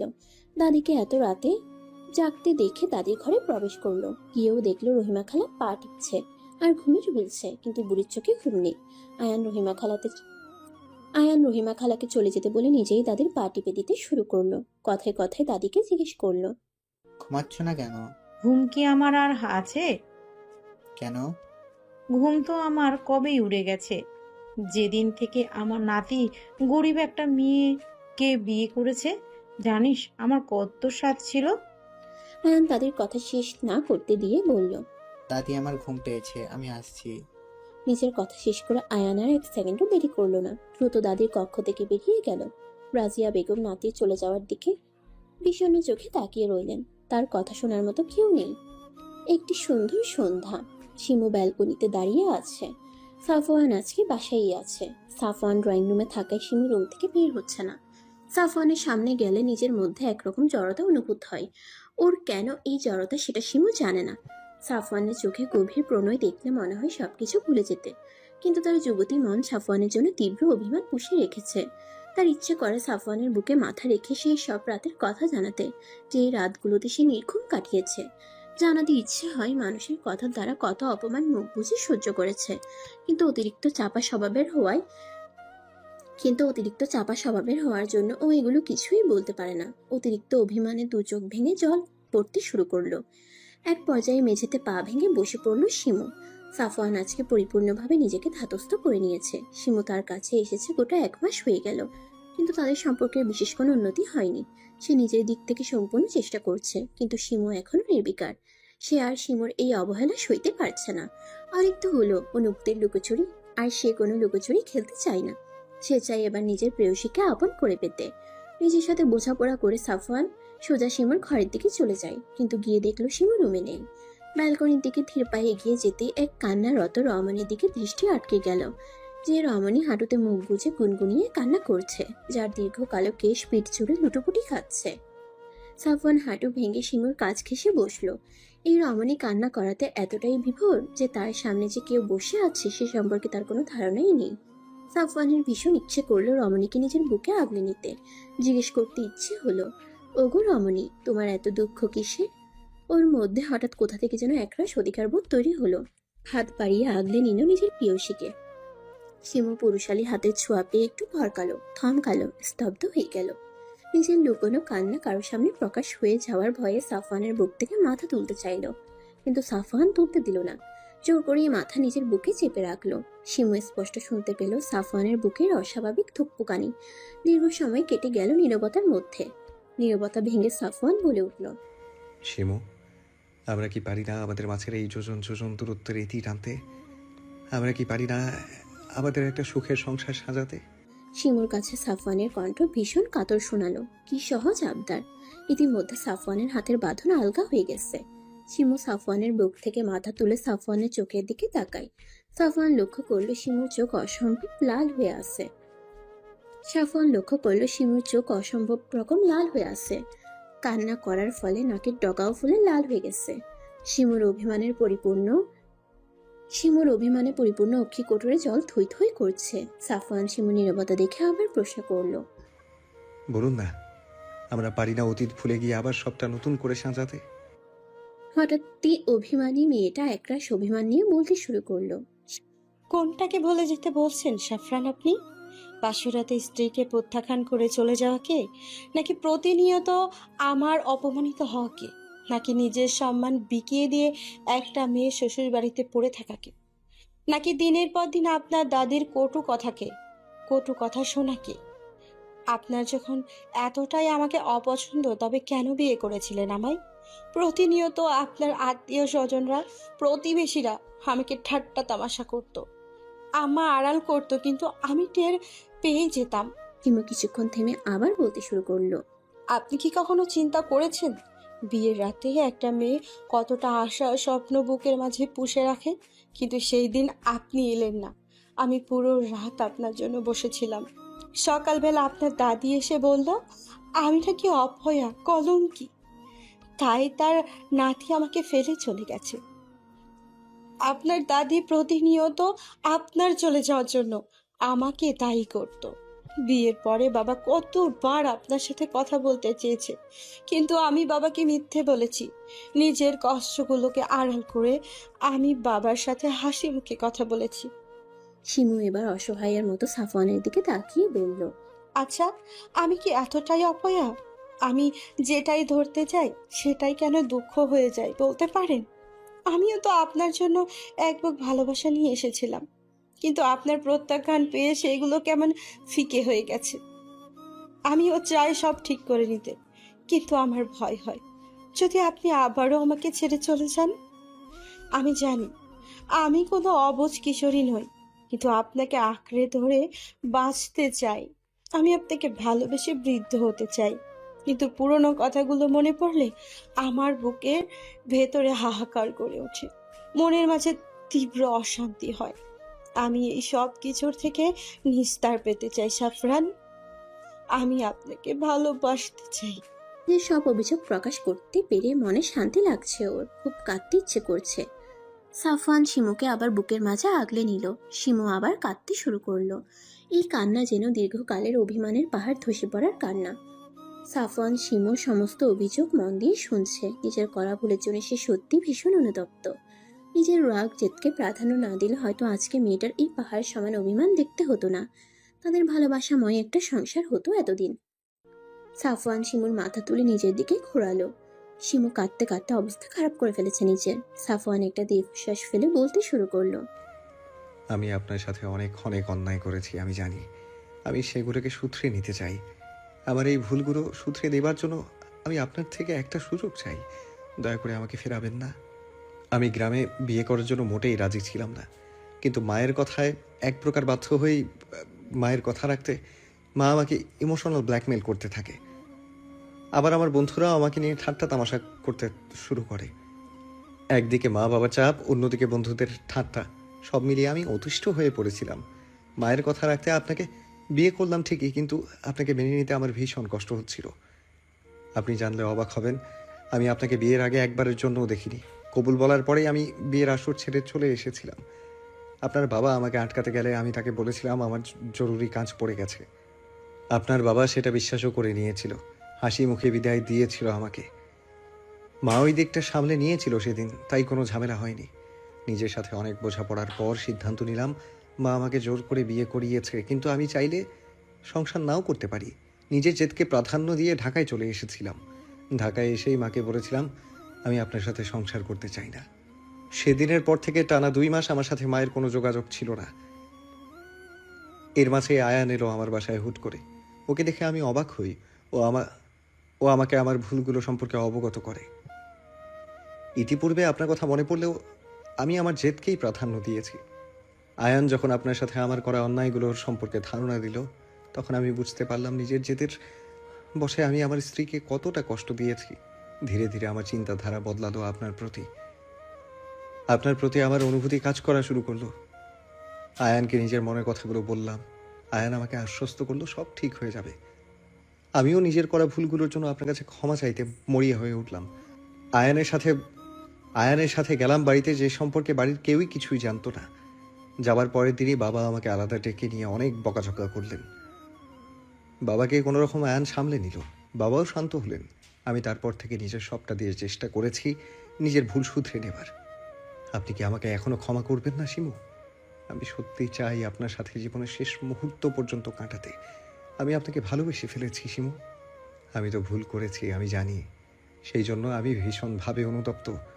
আমি আর এই অপরাধবোধ নিয়ে বাঁচতে চাই না। আপনি দয়া করে আমাকে এই অপরাধবোধ থেকে মুক্তি দিন। একটি বিষাদময় রাতের শেষে একটি সুন্দর প্রভাতের আগমন, যে প্রভাত মুছে দেবে হয়তো বিষাদের ঘনঘটা। প্রভাতে সে মিষ্টি আলো পৌঁছে যাবে সব আনাচে কানাচে, জাগাবে হয়তো কোনো এক প্রেমিক পুরুষের জন্য তার প্রেয়সীর হৃদয়ে প্রেম, ভেঙে যাবে হয়তো পাহাড় সমান অভিমানের বাধা। সূর্যের মিষ্টি আলো চোখে পড়তেই ঘুম ছুটে গেল সাফওয়ানের। চোখ খুলতেই নিজের বুকে প্রেয়সীকে আবিষ্কার করে তার চিত্ত পুলকিত হলো। হৃদয় জানান দিল এবার বুঝি প্রেয়সীর অভিমান ভাঙবে। এই প্রথম তারা দুজন এত কাছে পুরো একটি রাত কাটিয়ে অভিমান বিলাস করলো। মৃদু শব্দে সাফওয়ান শিমুকে ডাক দিল। উঠুন, সকাল হয়েছে। সাফওয়ানের ডাকে ঘুম ছুটে গেল শিমুর। পিটপিট করে চোখ খুলতেই সাফওয়ানের বুকে নিজেকে আবিষ্কার করে গেল। মনে পড়ে গেল কাল রাতের কথা। সবকিছু মনে পড়তেই লজ্জায় দুগাল রাঙা হয়ে গেল। কিশোরী মেয়েদের মতো কালকে কি করছে ভাবতেই যুবতী মন অশান্ত হয়ে উঠল। লজ্জায় মাটির বুকে নিজেকে আড়াল করতে মন চাইল। দ্রুত সাফওয়ানের বুক থেকে মাথা সরিয়ে নিয়ে উঠে দাঁড়ালো। এইভাবে সারা রাত বেকায়দায় কাটানোর জন্য শরীরে কিছুটা ব্যথা অনুভব করলো। সাফওয়ান শিমুর সামনে উঠে দাঁড়ালো। তারপর শিমুর দিকে একটু নিচু হয়ে শিমুর কপালে নিজের ওষ্ঠ স্পর্শ করালো। শিমুর সর্বশরীর কাঁপুনি দিয়ে উঠল যেন। এটা ওর কাছে প্রথমবার ছিল, যার জন্য ও একটু অপ্রস্তুত হয়ে গেল। সাফওয়ান শিমুর দিকে তাকিয়ে অমায়িক হাসি দিয়ে বলল, কান্নাকাটি করে তো অবস্থা খারাপ করে ফেলেছেন। রাতে তো আমার বা আপনার কারোরই কিছু খাওয়া হয়নি। আমি ফ্রেশ হয়ে নিচে যাচ্ছি খাবার কিনতে, সে পর্যন্ত ফ্রেশ হয়ে নিন। সাফওয়ান নিজের বাক্য শেষ করে আবার একটু হাসি দিয়ে চলে গেল নিজের কক্ষে। শিমুর মনে হলো আজ তার কাছে সাফওয়ানকে অনেক বেশি ভালো লাগছে। এই যে তার এই মিষ্টি হাসিটা যেন হৃদয়ে গিয়ে লেগেছে। নিজেকেও ভীষণ হালকা লাগছে ওর। সাফওয়ানের এই হাসিটা দেখার জন্য যুগ যুগ বাঁচতে ইচ্ছা করছে। আয়ান আর আলতাফ প্রাতঃভ্রমণ শেষে বাসায় ফিরেছে মাত্র। রাজিয়া বেগম তাদের কাছে 2 গ্লাস পানি নিয়ে এসে বসলেন। আলতাফের দিকে 1 গ্লাস পানি এগিয়ে দিতে দিতে বললেন, আমার মনে হয় বিয়ে নিয়ে এবার আমাদের পরিবারের সাথে কথা বলা দরকার। মা, ঠিকই বলেছেন। এবার আমাদের এই বিষয় নিয়ে আগানো প্রয়োজন। আর সফওয়ানকেও আমি এই ব্যাপারে আজকেই জানাবো। কি বলো আয়ান? আব্বু, আপনি ভাইয়ের সাথে কথা বলুন। অনিকা আড়াল থেকে সব কথা শুনে নিজের কক্ষের দিকে দৌড়ে চলে গেল। তার ভীষণ লজ্জা লাগছে। অবশেষে তার প্রণয় কুমার তার হবে ভাবতেই সারা শরীর জুড়ে ভীষণ অদ্ভুত শিহরণ হচ্ছে। নিজের কক্ষে রাখা ড্রেসিং টেবিলের সামনে গিয়ে লাল ওড়না দিয়ে মুখ ঢেকে দেখলো কেমন লাগে। বধূ বেশে নিজেকে কল্পনা করতে দুকালে রক্তিম আভা ছড়িয়ে পড়ল। আচ্ছা, আমানের কেমন অনুভূতি হবে যদি সে জানতে পারে খুব শীঘ্রই তাদের বিয়ে হচ্ছে। না না, সে আর ভাবতে পারছে না, লজ্জায় আড়ষ্ট হচ্ছে বারবার। সাফওয়ান আজকে নিজের কর্মক্ষেত্র থেকে দ্রুত প্রস্থান করে শপিং মলের উদ্দেশ্যে বেরিয়ে পড়েছে। বউকে তেমন কিছুই দেওয়া হয়নি তার। পরে বউ তাকে কৃপণ বলুক সে সেটা চায় না। গাড়ি পার্কিং লটে রেখে বেরিয়ে গেল শপিং মলের দিকে, উদ্দেশ্য বউকে উপহার দেওয়ার। শপিং মল থেকে বের হতে হতেই বিকেল হয়ে গেল। মনে মনে বলল, মেয়েদের জিনিস ক্রয় করা ভীষণ কষ্টসাধ্য, এটা মেয়েরাই ভালো করতে পারে। এরপর শপিং ব্যাগগুলো গাড়িতে রেখে বাসার উদ্দেশ্যে রওনা হলো। বাসায় পৌঁছে 2 বার কলিং বেল চাপতেই শিমু দরজা খুলে দিল। শিমু সাফওয়ানের হাতের দিকে তাকাতেই অবাক হলো। প্রায় 10-12টির মতো শপিং ব্যাগ। সাফওয়ান শিমুর দিকে ব্যাগগুলো এগিয়ে দিয়ে বলল। শিমু সাফওয়ানের হাত থেকে ব্যাগগুলো নিতেই সাফওয়ান গিয়ে ড্রয়িং রুমে রাখা সোফার উপর বসে পড়ল। শিমুকে উদ্দেশ্য করে বলল, প্রতিটি মেয়েই তার প্রিয় মানুষের দেওয়া ছোট ছোট উপহারগুলোতে পাহাড় সমান আনন্দ খুঁজে পায়। শিমুও তার ব্যতিক্রম নয়। সেও তার স্বামীর দেওয়া উপহারগুলো পেয়ে ভীষণ খুশি হয়েছে, কিন্তু সেটা প্রকাশ করলো না। নিজের পছন্দ মতো একটি কালো রঙের শাড়ি বেছে নিল শিমু। আয়নার সামনে গিয়ে গায়ে জড়াতেই নিজেকে দেখে নিজেই মুগ্ধ হলো। অনেকদিন পরে যেন নিজের মাঝে নিজেকে খুঁজে পেল ও। মাথায় ম্যাচিং করে কালো রঙের একটা হিজাব পরে নিল। হাত ভরে চুড়ি পরে হাত নাড়াচাড়া করলো। চুড়িতে ছনছন করে আওয়াজ হতেই ঠোঁটের কোণে এক চিলতে হাসি ফুটে উঠল। ইচ্ছে করলো ঠোঁটে আজ লাল টকটকে লিপস্টিক নিতে। নিজের ইচ্ছেকে প্রাধান্য দিয়ে ঠোঁটে রক্ত রাঙা লিপস্টিক নিল, চোখে কালো কাজল নিতে ভুলল না। নিজের সাজ সম্পূর্ণ হতেই আয়নায় নিজেকে ঘুরিয়ে ঘুরিয়ে দেখে নিল কয়েকবার। মনে মনে বলে উঠল, সবকিছু একদম পারফেক্ট। সাফওয়ান অনেকক্ষণ যাবৎ শিমুর জন্য অপেক্ষা করছে, কিন্তু এখন পর্যন্ত রুম থেকে বেরোনোর নাম গন্ধ নেই। সে শুনেছিল মেয়েদের ড্রেস আপে একটু সময় লাগে, কিন্তু এতটা সময় লাগে সে ভাবতেও পারেনি। অধৈর্য হয়ে শিমুকে ডাকতে যাবে তার পূর্বেই শিমু শাড়ির কুচি ঠিক করতে করতে রুম থেকে বেরিয়ে এলো।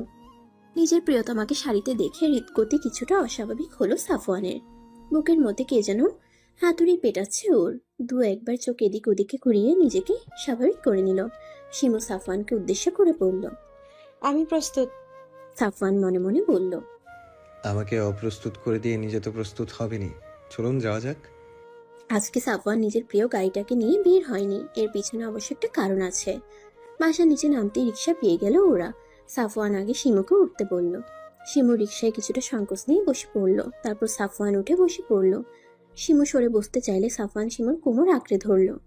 কানে কানে ফিস ফিস করে বলল, দূরে যেন সরে বসতে না পারেন, তার জন্যই এত আয়োজন। শিমু সাফওয়ানের দিকে চোখ বড় বড় করে তাকালো। তবে কি এই জন্যই নিজের গাড়িটা নিয়ে বের হয়নি সাফওয়ান? সাফওয়ান ঠোঁটের কোণে বাঁকা হাসি ফুটিয়ে বলল, আপনার ছোটে লাল লিপস্টিক কিন্তু মারাত্মক লাগছে, পুরো রেড ওয়াইনের মতো, দেখলেই নেশা ধরে যায়। সীমা অপ্রস্তুত হয়ে অন্যদিকে মুখ ঘোরালো। তার কান গরম হয়ে গেছে লজ্জায়, সর্বাঙ্গ শরীর শিরশির করছে। সীমাকে অন্যদিকে ঘুরতে দেখে সাফওয়ান কিছুটা অসহায় কণ্ঠে বলে উঠল, মামা, আমি কি দেখতে খারাপ বলুন তো? আপনি কি পাগল হয়ে গেছেন সাফওয়ান? কি সব আবল তাবল বলছেন? মামা কিছু বলেন না যে? আমি ভাবলাম আমি দেখতে হয়তো অনেক খারাপ, সেই জন্যই আপনার মামি আমার দিকে ঘুরেও তাকাচ্ছে না। লোকটা ভীষণ অসভ্য।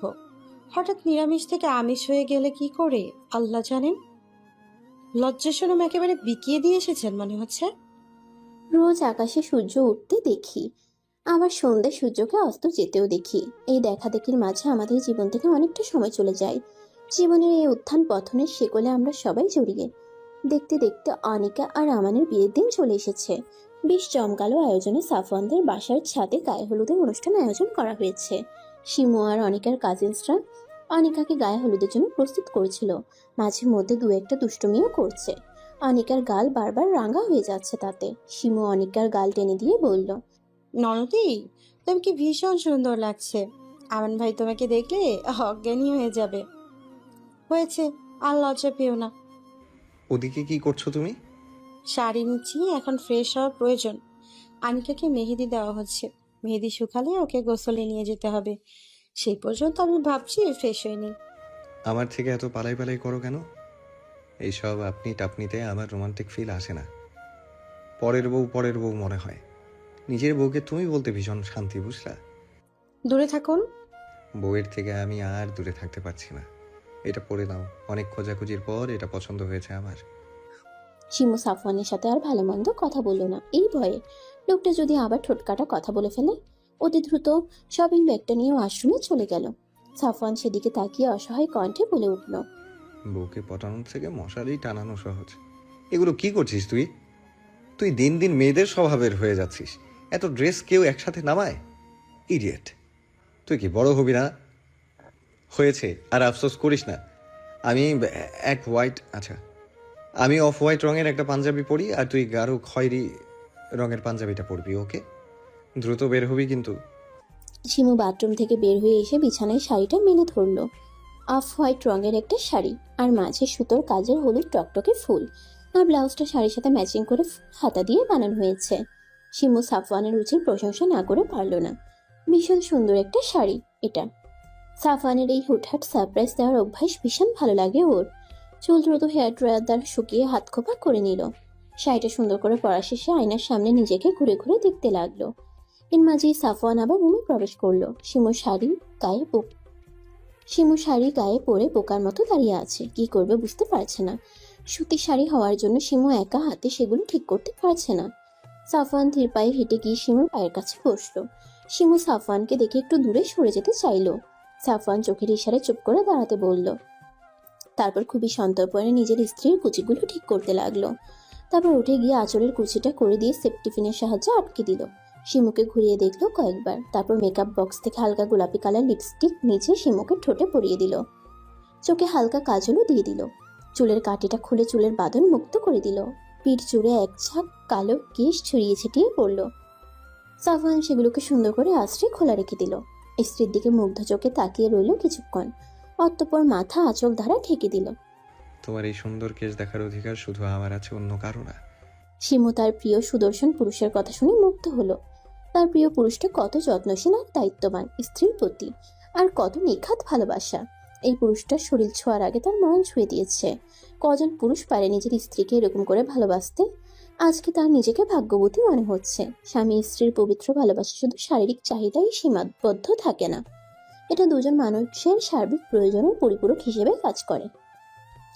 কিন্তু অনেক যুগলী এর প্রকৃত অর্থ বুঝতে পারে না, যার জন্য সংসারে লেগে থাকে অশান্তি আর বিতৃষ্ণা।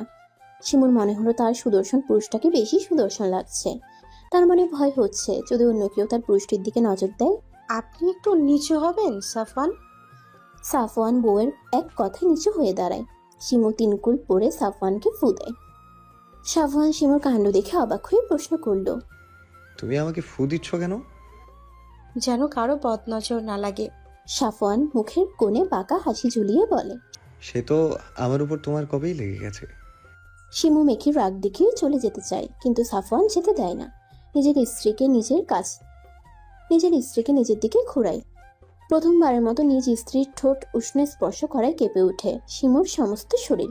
স্বামীর থেকে প্রথম এমন উষ্ণ স্পর্শ পেয়ে শিমু মূর্ছা যায় লজ্জায়, আর মাথা তুলে তাকায় না। নিচ থেকে রাজিয়া বেগম শিমুকে ডাকছিল। শিমু আর এক মুহূর্ত দেরি না করে নিচের দিকে ছুট লাগায়। সাফওয়ান শিমুর লজ্জারাঙা মুখ দেখে অমায়িক একটা হাসি দেয়। সুদর্শন দুই পুরুষের মাঝে বসে আছে এক সুশ্রী রমণী। খুশিতে তার দু চোখ চকচক করছে। প্রিয় পুরুষকে পারিবারিক সম্মতিতে কজনেই বা নিজের করে পায়। হলুদ শাড়ি পরিহিতা রমণীর রূপ যেন ঝলমল করছে। দু ভাইয়ের হৃৎপিণ্ড প্রিয় বোনের আনন্দে পুলকিত হচ্ছে।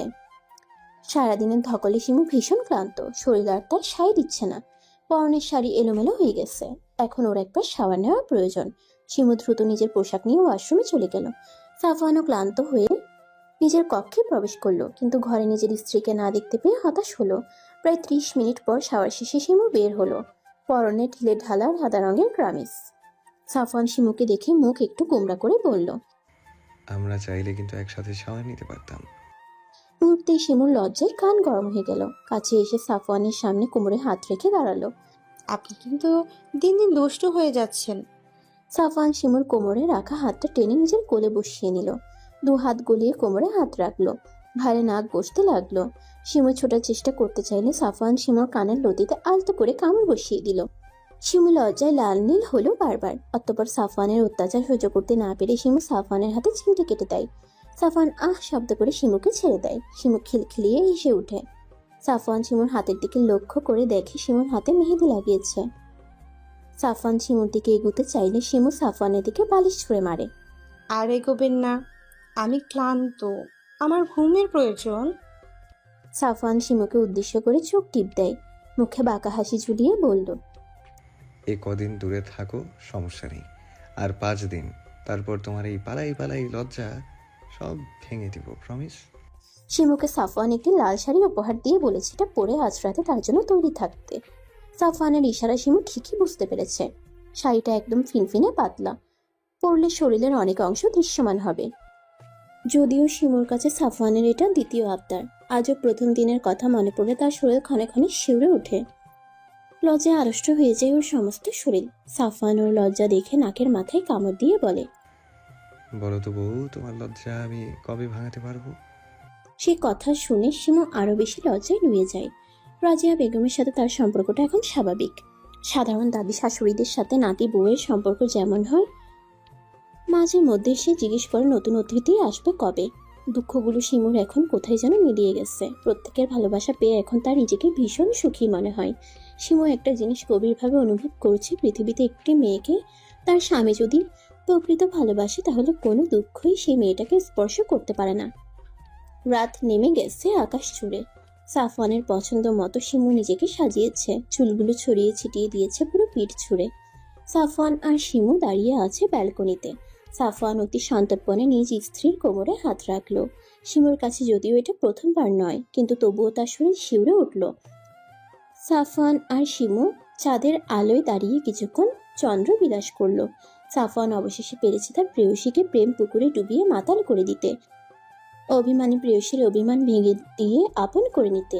আজ শিমুর মনে সাফওয়ানের জন্য কোনো অভিযোগ নেই, আছে শুধু এক বুক ভালোবাসা। শিমুকে কোলে নিয়ে সাফওয়ান নিজের কক্ষের উদ্দেশ্যে রওনা হলো, নিজের অর্ধভাগকে আবারও পবিত্র ছোঁয়ায় রাঙিয়ে দেবার জন্য। ভালোবাসাময় এই রাতের সাক্ষী হলো আকাশের রঙিন তারারা। চারিদিকে মৃদু হাওয়া একজোড়া চড়ুই পাখিকে আরো মাতাল করে দিল। এই পবিত্র ভালোবাসা সত্যিই সুন্দর।